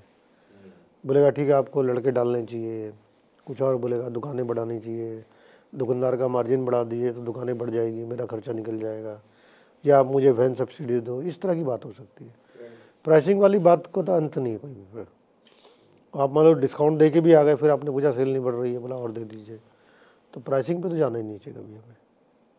हाँ, प्राइसिंग हमें मार्केट के कंपटीशन में भी रखना है, बट ये नहीं कि हमें एकदम ही नीचे गिर के चले आना है, ताकि यदि मान लो कोई एक एग्जांपल है कि आपने प्राइसिंग बहुत नीचे कर दी, आपको बच नहीं रहा कुछ भी, बट मार्केट में 3-4 डिस्ट्रीब्यूटर है या 10 डिस्ट्रीब्यूटर बहुत अच्छे हैं, आपको सपोर्ट भी करना चाहते हैं, बट आपके पॉकेट में पैसा ही नहीं तो सपोर्ट क्या करोगे उसको? आप तो खुद ही कमज़ोर होकर बैठे हो, आपको थोड़ा स्ट्रांग भी तो दिखना चाहिए ना। वो आपको यदि देखेगा अरे तो खुद ही कमज़ोर हो रखा, तो अच्छा डिस्ट्रीब्यूटर को भी आप सर्विस नहीं कर पाए, हमारे सामने से निकल गया फिर वो। तो प्राइसिंग में बहुत कंप्रोमाइज़ नहीं करना चाहिए हमें। हाँ, धीरे धीरे आगे बढ़ जाए हम भले, वो फिर लॉन्ग टर्म सोल्यूशन आएगा। फिर थोड़ा डिजिटल मार्केटिंग, कई सारी चीज़ें आजकल, उसमें रास्ते निकालने पड़ेंगे कौन सी चीज़ मेरे कौन से प्रोडक्ट से मैच कर जाती है। मेरे को जो समझ में आ रहा है, जो आपने कहा कि बहुत बार हम गलत लोगों से सेल्स लेने के, गलत लोग तो नहीं बोलूँगा, गलत वर्ड वो हो गया, बट मतलब कई बार क्योंकि एफएमसीजी में मार्जिन हमारे बहुत ज़्यादा रिस्ट्रिक्टेड हैं, लिमिटेड होते हैं, तो मार्केट में सेल लेने के लिए हमने इतना बजट लगा दिया कि जो एक्चुअली लोग और आगे बढ़ना चाहते हैं या डिस्ट्रीब्यूटर हैं या जो कंपनी से दिल से जुड़े, उनको हम सर्विस नहीं दे पा रहे। तो ये एक बहुत बड़ा रुकावट बन जाती है, और ये चीज़ हमने फील भी करी है, बहुत जगह हुई भी है हमारे साथ। इसमें तो जो आपने 80-20 वाला रूल बताया वो बहुत अच्छा है कि हम 20% डिस्ट्रीब्यूटर को छांट लें जो हमें दिल से सपोर्ट कर रहे हैं, क्योंकि जनरली आज भी आपने सुना होगा ना कि हमारा रिफ्लेक्शन ही हमारा बिजनेस है, हमारा रिफ्लेक्शन ही मेरा डिस्ट्रीब्यूटर है। तो हम जैसे चाहेंगे वैसे लोग मिल जाएंगे उसमें। तो हमारे से मैचिंग वाले लोगों को हैंडल करें, उनको खूब भर भर के प्यार करें, उन्हीं से सेल लें। फिर हम उनको सपोर्ट करने के लिए पॉकेट में भर के रखें पैसा, और प्राइस में सपोर्ट नहीं करेंगे, अदर वेज हम सपोर्ट करें। पैसा तो खर्च होंगे ही, कल को आपको लगा कि मेरे को मिलना ही है जी हर महीने उनसे, तो वो भी तो खर्च लगेगा आपको। तो वही हमें आगे लेके चले जाएंगे। जो आपको मना कर रहा है ना कि नहीं इसमें ये प्रॉब्लम है वो प्रॉब्लम है, तो उसके साथ दिमाग लगा के कोई फ़ायदा नहीं आपको। तो प्रॉब्लम का कीड़ा दिमाग से निकालना हाँ नहीं, बहुत मुश्किल है बहुत। हाँ तब निकल सकता है कि जब बगल की दुकान में सेल आ गई है, या आपके समझ लो जो अच्छे कस्टमर्स हैं उनके एरिया में काफ़ी सेल आ रही है। मान लो कि एग्जांपल लेते हैं डिस्ट्रीब्यूटर, आपके पास 100 डिस्ट्रीब्यूटर है, 25 की अच्छी सेल आ रही है, 25 का वीडियो बनवा लीजिए, या तो आपके बारे में अच्छा टेस्टिमोनियल दे देगा, वो दूसरे को दिखाइए 75 को, तो कुछ तो हिलेगा वो। उसको फिर यदि कल को किसी का जान पहचान का भी निकल जाता है बहुत बार, तो उससे पूछेगा भी तेरे यहाँ आ रही मेरे यहाँ तो नहीं आती है, तो वहाँ से कुछ फ़र्क पड़ जाएगा उसमें।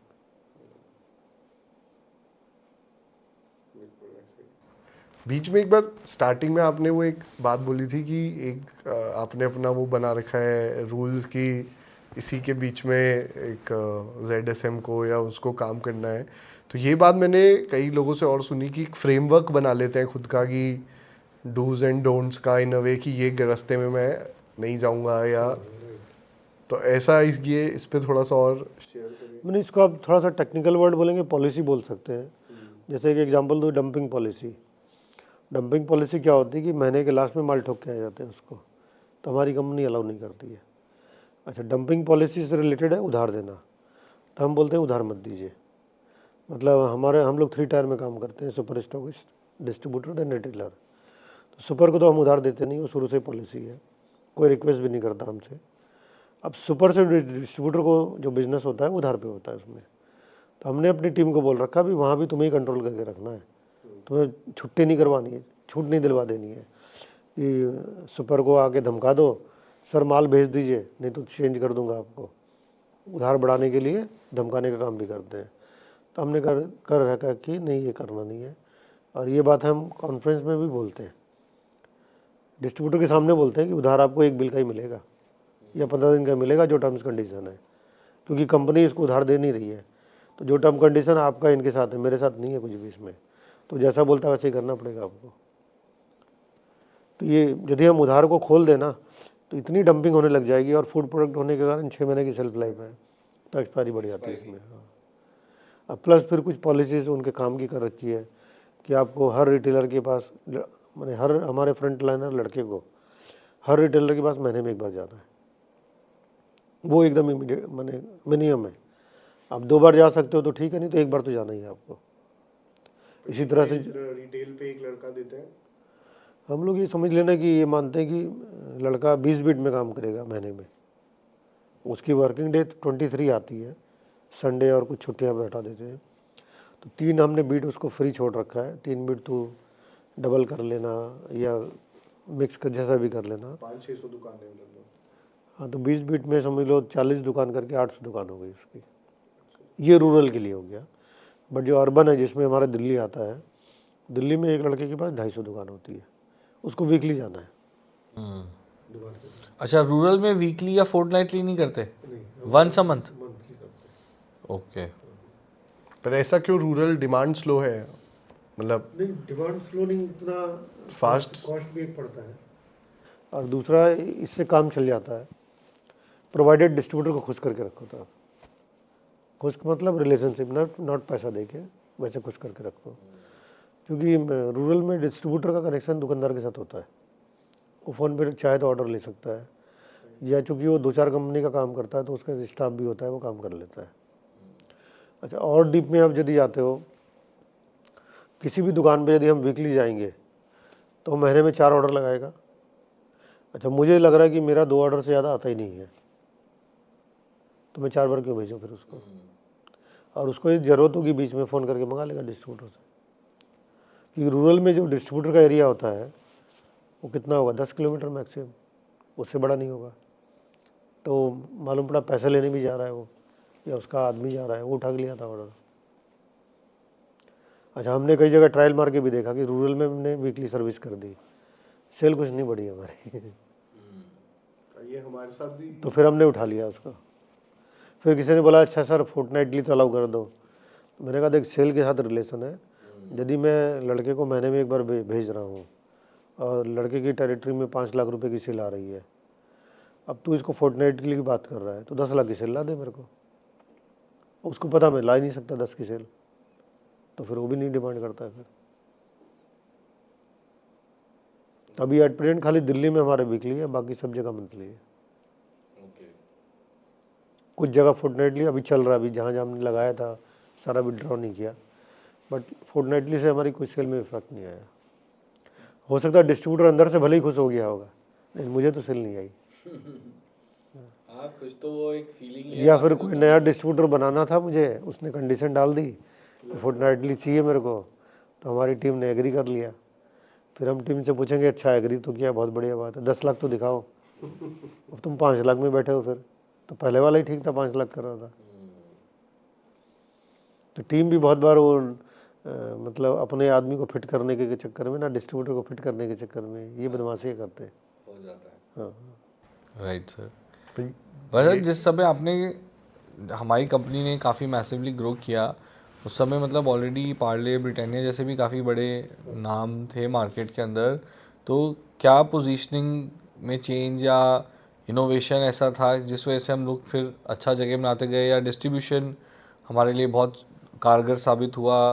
क्या सक्सेस मेन मतलब की फैक्टर्स अगर 2-3 रहे तो आपके हिसाब से क्या रहे होंगे उस टाइम पे? उसमें तो देखो, मैं तो कहूँगा बड़ी कंपनियों की कृपा थी हमारे ऊपर कि उन लोग पेनिट्रेशन ज़्यादा नहीं करते थे। पेनिट्रेशन रूरल मार्केट में नहीं करते थे और प्रोडक्ट में भी नहीं करते थे। वो बोलते थे कि हम तो 20 रुपये का ही प्रोडक्ट बनाएंगे जी, हम तो 10 से नीचे का प्रोडक्ट नहीं बनाते। उन्होंने अपने आप को थोड़ा सा कुछ गाइडलाइन में बांध रखा था, उसका हमें बेनिफिट मिल रहा था। और प्लस किसी भी मार्केट में, आज चाहे हमारा बिस्कुट का मार्केट हो या किसी का भी दूसरा आइटम भी हो, नॉन फूड भी हो, मार्केट में प्लेयर सभी तरह के रहेंगे, बड़े और छोटे मिक्स रहेंगे। कभी भी ऐसा नहीं होगा कि आज हिंदुस्तान लीवर आ गया तो सारे छोटे प्लेयर बंद हो गए, ऐसा कभी नहीं होता है। और ठीक है, बड़े प्लेयर जो होते हैं वो पूरा पैन इंडिया करते हैं, छोटे प्लेयर रीजनल में बैठे रहते हैं, तो रीजनल में नेचुरली उनकी पकड़ अच्छी होती है। और उस समय जब हमने स्टार्ट किया तो बहुत पुरानी बात है, 30-35 साल पुरानी बात है, उस समय तो मार्केट में गैप भी काफ़ी थे, मतलब जितना मार्केट में डिमांड थी उतनी प्रोडक्शन नहीं थी लोगों के पास।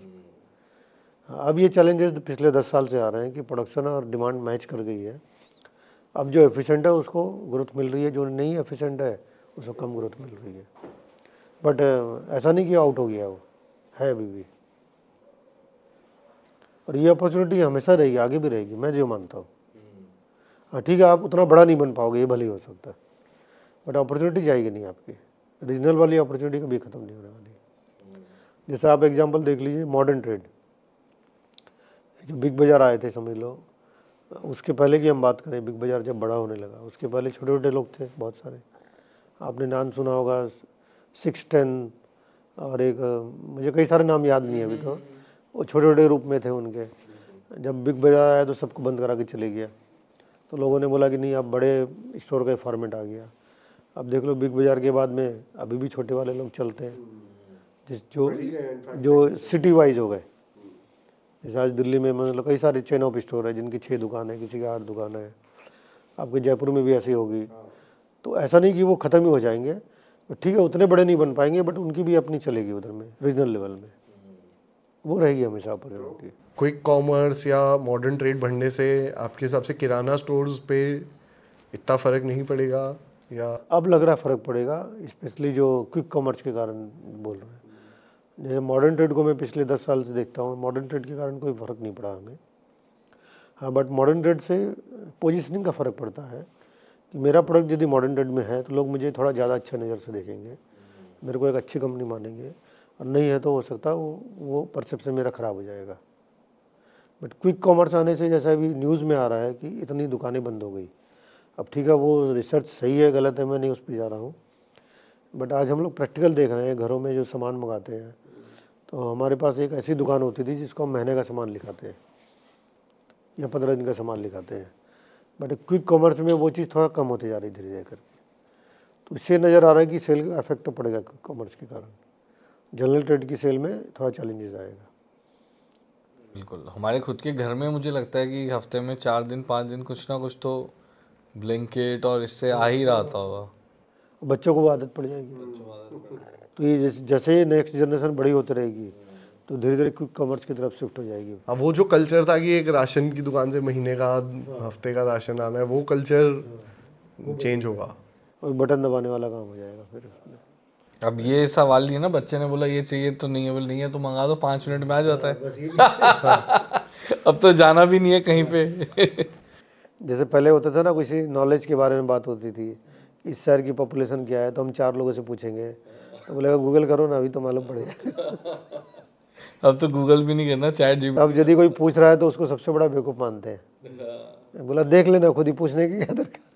मैं जब थोड़ा सा I was just trying to prepare and understand more about the company, तो मैंने क्या किया, मैंने सीधा चैट जीपीटी को अपना प्रॉम्प्ट दिया कि मेरे को ऐसे ऐसे करना है और क्या इंटरेस्टिंग फैक्ट्स है, क्या चीज़ें हैं, तो सब कुछ चैट जीपीटी ने अनमोल इंडस्ट्रीज़ लिमिटेड का शेयर किया। वो अच्छी बात है कि आप कितना अच्छा प्रॉम्प्ट देते हो तो वैसा ही वो जवाब देंगे, बट अब आपके पास एक्सेस तो है ही। तो वही चीज़ें इस तरह से चेंज हो रही ना। तो अब जैसे क्विक कॉमर्स, ये टेक्निकल वर्ड है। अभी मुझे एक जन मिले, कोई मतलब लेडीज़ थी, तो उसने पूछा अंकल आपका प्रोडक्ट ब्लिंकिट में नहीं है क्या? तो मैंने कहा नहीं, क्विक कॉमर्स में तो नहीं है। बोला हम तो रोज़ ब्लिंकिट करते रहते हैं। तो मतलब वो ब्लिंकिट भी एक वर्ड हो गया, उनके क्विक कॉमर्स का नाम हो गया, समझ लो। पर आपने बोला एक पॉलिसी की बात पे कि एक तो expiry, damage stock, dumping, credit policy, फिर ये कवरेज कराना, और भी कोई पॉइंट इसमें शामिल होता है या कोई पर्सनल? और पॉइंट तो देखिए, बाकी बेसिक है, क्वालिटी तो आपको अच्छा रखना ही है। अच्छा, क्वालिटी कंप्लेंट आएगी, जीरो तो कभी नहीं होगी, तो उस पर आपको काम भी करना है। हमारी इंडस्ट्री में फूड में चैलेंजेस आता है कि कंप्लेंट बाज़ार में 100 होती है, हमारे पास 20 पहुँचती है। तो हमें कोई ऐसा सिस्टम बनाए कि 100 में 50 तो मिले हमें कम से कम, क्योंकि कंप्लेन आने से इम्प्रूवमेंट आएगा, और नहीं आएगी तो नेचुरली जो क्वालिटी डिपार्टमेंट है, प्रोडक्शन डिपार्टमेंट है, उनको लगेगा नहीं हम तो काम ठीक कर रहे हैं उसको। तो क्वालिटी तो अच्छी होनी चाहिए और कंप्लेंट मैकेनिज्म भी आपका होना चाहिए। और यदि आप पॉलिसी की बात करते हैं तो प्रॉब्लम सॉल्विंग बहुत बड़ी चीज़ है। उसमें स्पेशली जो सुपरवाइजर लेवल के लोग हैं, यदि हम फ्रंट लाइन बोलते हैं, फ्रंट लाइन के ऊपर एसएम होता है, फिर आरएसएम होता है। आरएसएम का बहुत बड़ा रोल है प्रॉब्लम सॉल्विंग पे, और प्रॉब्लम कभी ख़त्म नहीं होती, कुछ ना कुछ आएगी। कहीं एसएम रॉन्ग कमिटमेंट करके आ गया, किसी एसएम ने कहीं डंपिंग लगा दी, किसी एसएम ने नया डिस्ट्रीब्यूटर बना लिया, 1 महीने में बंद हो गया, उसका फुल एंड फाइनल करना, उसका सेटलमेंट कराना, उससे माल उठवाना, कई सारे के चैलेंजेस होते हैं। और मज़े की बात देखा मैंने, सेल्स वाले इस पर फोकस ही नहीं करते हैं प्रॉब्लम सॉल्विंग पे। सेल तो जहाँ पे प्रॉब्लम आ गई उस टाउन को में जाना बंद कर देते हैं, और फिर कोई ये आता है कि वो डिस्ट्रीब्यूटर ऐसा है, वो काम नहीं करना चाहता, वो ये है वो है। बाद में बात करो तो समझ में आता है कि ये प्रॉब्लम थी जो सॉल्व नहीं, जिस वजह से मैंने बोलता ना, बीमारी बड़ी हो गई अब। और बहुत बार ऐसा होगा, आपका नंबर पकड़ा देगा डिस्ट्रीब्यूटर को, बात कर लो साहब लोग। ये बहुत प्रॉब्लम है, बहुत होता है। तो जो आज की सेशन में भी हम लोग सुन रहे थे ना, प्रॉब्लम सॉल्वर होना चाहिए कंपनी में, क्योंकि हम खुद बनेंगे तो फिर हम इसमें उलझ जाएंगे फिर। अच्छा, मैं समझता हूँ आरएसएम का रोल ही प्रॉब्लम सॉल्विंग है, बट वो मालूम पड़ा कि फ्रंट लाइन भी वही काम कर रहा है, एएसएम भी वही काम कर रहा है, आरएसएम भी वही काम कर रहा है। सब लोग लगे हुए रिटेलिंग करके, बस रिटेलिंग करके में, और हर महीने बाद नंबर हो ही आता है। और रिटेलिंग करके आपको दिखाना चाह रहे हैं कि हम कुछ कर रहे हैं, खाली नहीं बैठे हैं। अच्छा, मजे की बात मैंने देखा, मैं कई बार बोलता हूँ आरएसएम को, तो कुछ भी मत कर, केवल 5 दिन मार्केट में जाना, बाकी काम तो इसी तरह से कर अपना, प्रॉब्लम सॉल्विंग। 10 डिस्ट्रीब्यूटर हैं तेरे यहाँ जिसके यहाँ डिस्प्यूट पड़ा हुआ है, तो सबका सल्टा के आ जा, और पैसे का भी हम अप्रूवल दे देंगे तेरे को, फिर भी नहीं जाता। पता नहीं उसको वहाँ जाने से खुशी नहीं मिलती ना, क्या चक्कर है। ये एक बड़ा अलाइनमेंट हाँ, करना बार बार का ही काम है। तो ये प्रॉब्लम सॉल्विंग बहुत मैंने पॉलिसी में अच्छा होना चाहिए। अच्छा, आप ऑडिटर लगा लीजिए, वो भी सक्सेसफुल नहीं आएगा। नहीं, बहुत कंपनी रखती है ऑडिटर, बट वो फिर वहाँ टीम और उसमें क्लैश होना चालू हो जाता है। तो फिर हमें कोई ऐसा कल्चर बनाना पड़ेगा ताकि क्लैश नहीं आए उनका, और काम भी सॉल्व हो जाए अपना। सर एक चीज़ और मेरे दिमाग में आ रही है, आपने एक चीज़ शेयर करी कि कोई एक पर्सन आपने एक्सपोर्ट में लगाया जिन्होंने बहुत अच्छी ग्रोथ दी, but due to some behavioural issues आपने उनको जाने दिया, एंड उसके लिए आप you are okay to take a hit कि ठीक है धंधे की कोई बात नहीं हम देख लेंगे, पर ये नहीं होगा। बहुत बार ये चैलेंज बहुत सारे स्टाफ के साथ भी आता है कि जो लोग थोड़े से ईगल्स बन जाते हैं, जिनकी जो सेल्स ला के दे रहे हैं कर रहे हैं, बट कई चीज़ें वो कंपनी की पॉलिसी वाइज रिस्पेक्ट वाइज उतनी नहीं मेंटेन कर रहे हैं। ऐसी चीज़ों पे क्या स्टैंड लेते हैं फिर आप? बैलेंसिंग अप्रोच रखना पड़ेगा। आप यदि डेंट ले सकते हैं और यदि बहुत पॉलिसी के एकदम ही अगेंस्ट जा रहा है, तब तो डेंट लेना पड़ेगा फिर हमें। क्योंकि कल्चर ऑर्गेनाइजेशन का ही हमें आगे बढ़ा के ले जाता है, तो उसको आप डिस्टर्ब नहीं कर सकते। ठीक है, हमें कहीं कहीं फाइन ट्यून करना पड़ता है, कहीं कहीं छूट भी देनी पड़ सकती है, बट कल को वो उसको छूट का फ़ायदा उठाए और उसको अलग तरह से लेना, तो फिर हमें सोचना चाहिए उसमें। तो अगर बहुत ज़्यादा कल्चर खराब हो रहा है कंपनी का, तो फिर आपको डिसीजन लेना चाहिए। क्योंकि कल्चर ख़राब होने से आपको बहुत प्रॉब्लम आएगी। पीयर्स जो उसके हैं वहाँ चैलेंज जाएगा, उनको भी लगेगा कि भी साहब केवल इसी को प्रमोट कर रहे हैं, ये देखो कितनी गलती करता, कुछ बोलते ही नहीं उसको। तो या तो ये भी गलती करना चालू कर देंगे बाकी लोग भी, वही होता है। तो आपको बहुत बहुत जगह डिफरेंसेस पहुँचाएंगे उसमें। तो पॉलिसी और कल्चर पे हमें ज़्यादा जोर देना है। हाँ, इसमें ये कर सकते हैं कि हमारा यदि एम्प्लॉयमेंट में जब वो नया आदमी आता है, इंडक्शन थोड़ा अच्छा करवा दें हम, और 2-3 महीने में उसका फॉलोअप भी कर लें, ताकि उसको समझ में आएगा कि ये कंपनी मेरे मतलब की नहीं है। अच्छा इंडक्शन से मतलब कि इंडक्शन में जो बेसिक होता है, कंपनी की पॉलिसी बताना, कंपनी का कल्चर बताना, फाइन ट्यून कर देना चाहिए इस चीज़ को। उससे हम क्या एक्सपेक्ट करते हैं, किस तरह से काम करना है आपको, मार्केट विजिट कितनी करनी है आपको, जो भी आपके गाइडलाइन होते होंगे, तो वो सारा हम बता दें, ताकि उसको वहीं यदि मिसफिट नज़र आ रहा होगा तो उसी समय वो या तो बोल देगा या चले जाएगा फिर। हम लोग पहले ये नहीं करते थे, पर अब हम ऑफर लेटर के साथ एक पूरी वर्किंग पॉलिसी और पूरी पॉलिसी FNF पॉलिसी एक पूरा डॉक्यूमेंट देके और उनसे साइन कराते हैं कि इस तरह से आपको काम करना है, या इतना वर्किंग आवर्स रहेगा, इतनी शॉप्स आपको करनी है। तो ये हमने भी कुछ साल पहले से मतलब स्टार्ट किया जब ये वर्बली बताइए, लिख के देने से पड़ता नहीं हो, मैंने वो टाइम खर्चा होगा हमारा, वो इंडक्शन प्रोसेस बोलते हैं उसको, 1-1.5 घंटे का हो जाएगा। मैंने इसमें तो यदि और आगे बढ़ना तो मुझे किसी ने अच्छी सलाह दी, बोला इंडक्शन कर लीजिए उसका, और रिटर्न में भी दे दीजिए, फिर उसको बोले तू पढ़ ले और एक क्वेश्चन पेपर पकड़ा दीजिए साथ में, बोला अब इस क्वेश्चन का आंसर करता, और यदि गलत आंसर करता तो उसको बोले फिर पढ़ दो, फिर एक क्वेश्चन पकड़ाइए उसको, बोला जब तक क्वेश्चन पूरा 100% आंसर नहीं होता मत छोड़िए उसको।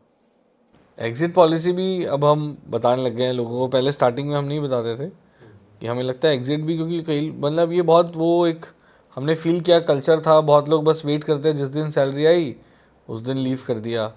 ये वो नोटिस पे का आएगा, हाँ, नोटिस पीरियड आएगा, और ये चीज़ बड़ी बेसिक सी चीज़ है पर बहुत लोग फॉलो नहीं करते थे।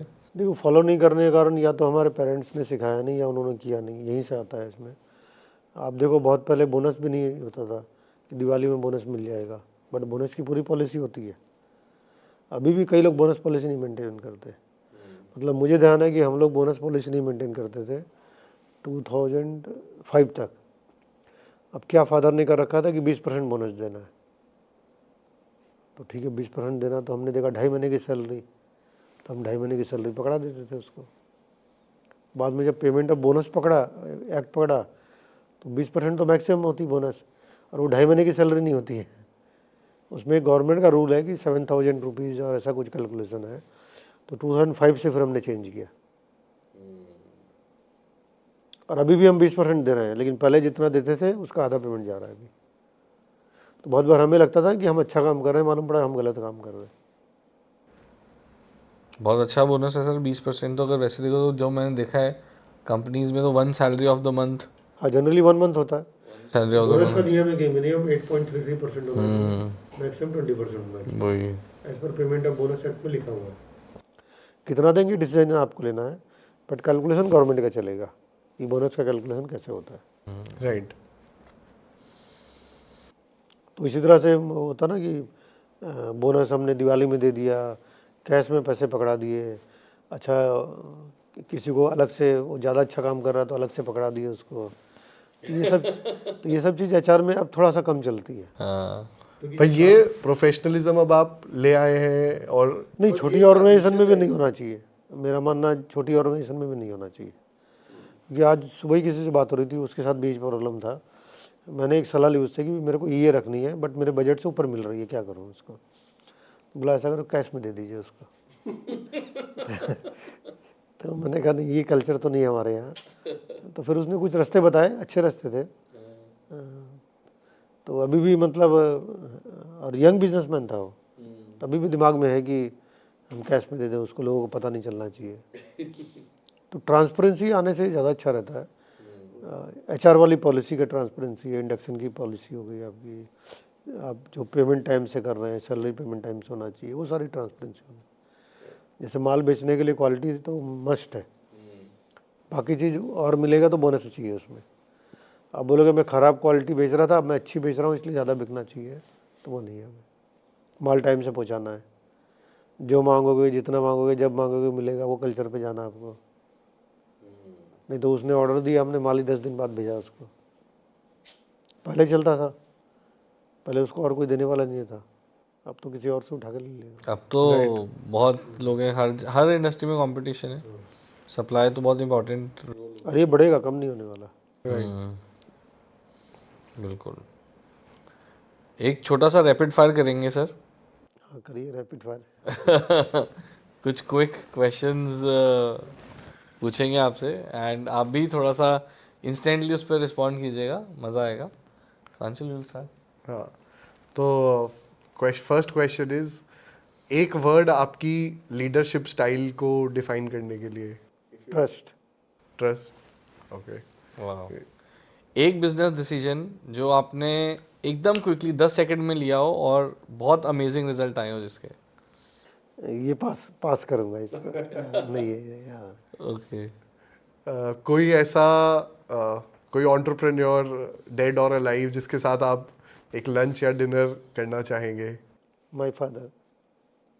वाह। आपका खुद का फेवरेट अनमोल बिस्किट कौन सा है? डाइजेस्टिव। डाइजेस्टिव। ये तो हमने खाया नहीं अभी तक। Great. One book which has like changed your life or which like has deeply affected you? Affected में मैं कहूँगा हु मूव्ड माई चीज़ है, वो अभी भी सिखाती है हमें कुछ नया करने के लिए, कुछ अच्छा करने के लिए। Who moved by cheese? Okay. And एक अगर as a entrepreneur, as a personal trait आपका क्या स्ट्रेंथ रहा जो आपको लगता है which made you a very successful entrepreneur? Humbleness. वाह, अमेजिंग। बड़ा सर प्रॉम्प्ट आपने रिस्पॉन्ड किया। तो I think will come to close. एक आध और लास्ट नो, बट अब रैपिड फायर हो गया, इसको रिलैक्स वे में बताइए कि एक डिसीजन जो फास्ट लिया हो लेकिन रिजल्ट अच्छे आए हो उस चीज़। इसमें इन्वेंट्री कंट्रोल का अच्छा रिजल्ट था। मतलब मैं यदि राहुल की टीचिंग को भी देखता हूँ तो मुझे इन्वेंट्री कंट्रोल का ज़्यादा बेनिफिट मिला, जो अभी भी मिल रहा है। और मज़े की बात, इस सिस्टम को हम दूसरी जगह नहीं लगाए, वहाँ भी प्रॉब्लम में फंसे हुए हैं, बट जहाँ हमने लगाया वहाँ ठीक काम कर रहा है। IMS इसको प्रोडक्शन प्लानिंग कंट्रोल बोल सकते हैं। जैसे इन्वेंट्री कंट्रोल में पहले हमें नहीं पता था कि प्रोडक्शन प्लानिंग का भी कोई आदमी होना चाहिए। हमें था कि वो प्रोडक्शन मैनेजर वही कर लेगा सारा काम, बट वो वही प्रोडक्शन बनाता था जो उसको इजीली बन जाता था। ये फिर जो हमने एली गोल्डरैट के जो वीडियो सुने उससे समझ में आया सारा चीज़। मतलब एली गोल्ड रेट भी एक साइंस था हमारे लिए। जैसे हु मूव्ड माई चीज़ जिस तरह से है, ये भी एक अच्छा साइंस था। जो डिस्ट्रीब्यूशन पे पूरा लगा हमें, मैंने डिस्ट्रीब्यूशन में किस तरह से माल को जीरो फेलियर पे पहुंचा सकते हैं, वो एली गोल्ड रेट से सीखा मैंने। और मैं अभी भी अच्छे से सिखा सकता हूँ किसी को। क्या किया उसमें सर, बताए थोड़ा सा। कुछ 2-4 अच्छी थोड़ा चीज़ सा बता सकता हूँ। मैंने आपके ऐसे भी होते होंगे ना कि डिस्ट्रीब्यूटर को माल टाइम से नहीं मिल रहा है, या आपके प्रोडक्शन तो तैयार है बट माल जा नहीं रहा, गाड़ियाँ फेल हो रही है, कुछ भी है। तो एली गोल्ड रेट के सिस्टम में डिस्ट्रीब्यूशन का ही जो उसका चैप्टर है, यदि आप 3 टायर बना लो, 3 टायर का मतलब तो प्लांट में वेयर हाउस बनाओ आप, नॉट प्लांट के अंदर वेयर हाउस। मैंने factory floor is not warehouse, factory floor के अलावा एक वेयर हाउस बनाओ वहाँ पे, तो प्लांट से सटा होना चाहिए। प्लस एक रीजनल वेयर हाउस बना लो आप, जिसको हम लोग डिपो बोलते हैं अपनी भाषा में, और फिर डिस्ट्रीब्यूटर को माल जाए। यदि ये तीनों सिस्टम आपका है तो आप जीरो फेलियर पे काम कर सकते हो। अब इसका लॉजिक क्या बोलता है कि आपके पास प्रोडक्शन प्लानिंग डिपार्टमेंट है to look after the plant warehouse requirement. इसके पास क्या माल ख़त्म हो गया है या क्या ख़त्म होने वाला है, उसमें उनका कुछ कलर कोडिंग सिस्टम है जो एक्सेल के थ्रू कंट्रोल कर सकते हो आप। 4-5 कलर आप डाल सकते हो। तो आपको लग रहा है कि मेरा जो प्रोडक्शन साइकिल है वो 6 दिन का है या 10 दिन का है, क्योंकि मैं आज प्लानिंग करूँगा तो 10 दिन में माल बनेगा, उस हिसाब से कलर कोडिंग डाल दिया आपने। और कलर कोडिंग के हिसाब से आपको मालूम पड़ गया कि कल क्या माल बनाना है मेरे को, परसों क्या बनाना है। ये प्लानिंग बट डेली होनी चाहिए, वीकली नहीं होनी चाहिए कि आपने वीक का एक साथ बना के छोड़ दिया उसको। रोज़ होनी चाहिए उसको।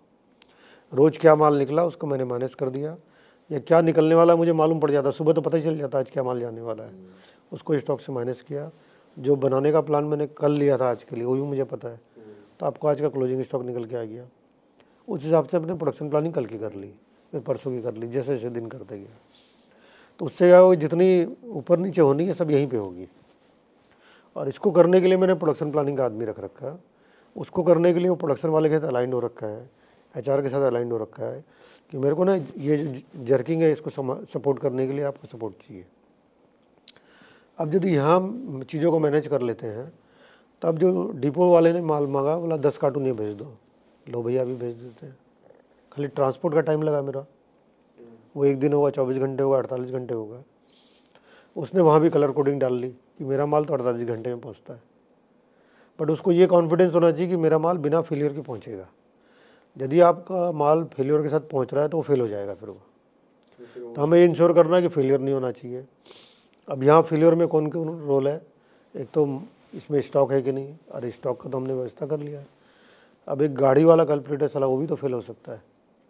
तब उसके साथ अलाइनमेंट बनाएंगे, भी तू फेल नहीं हो, क्या कर सकते हैं सर, मेरे को पैसा ज़्यादा दीजिए, कुछ भी हो सकता है, या मेरी रोज़ गाड़ी लगनी चाहिए, या सर ऐसा करो बड़ी गाड़ी आप 4 दिन में एक बार लगाते हो, ऐसा करो छोटी गाड़ी 2 दिन में एक बार लगा लो। वो बैठ के रास्ता निकालना पड़ेगा। जैसे हम लोगों ने एक बहुत अच्छा ब्रेक थ्रू लिया था, हमारे यहाँ ट्रांसपोर्ट की फेलियर 2% थी। या यदि 50 गाड़ी लोड होनी है तो 2% गाड़ियाँ फेल हो जाती हैं, आती नहीं है। तो हमने ट्रांसपोर्ट का पकड़ा, रास्ता क्या है सर, मिलती नहीं, मैं कहाँ से लेके आऊँ, मैं थोड़ा पैदा करूँगा गाड़ी। मैंने कहा रास्ता तो बता क्या करना है। एक से पूछा, दूसरे से पूछा, नहीं बताया। तीसरे ने बताया, बोला सर आप ना 4 बजे अपना गेट बंद कर देते हो कि 4 बजे बाद गाड़ी नहीं घुसेगी, उसको 6 बजे तक घुसने दो आप।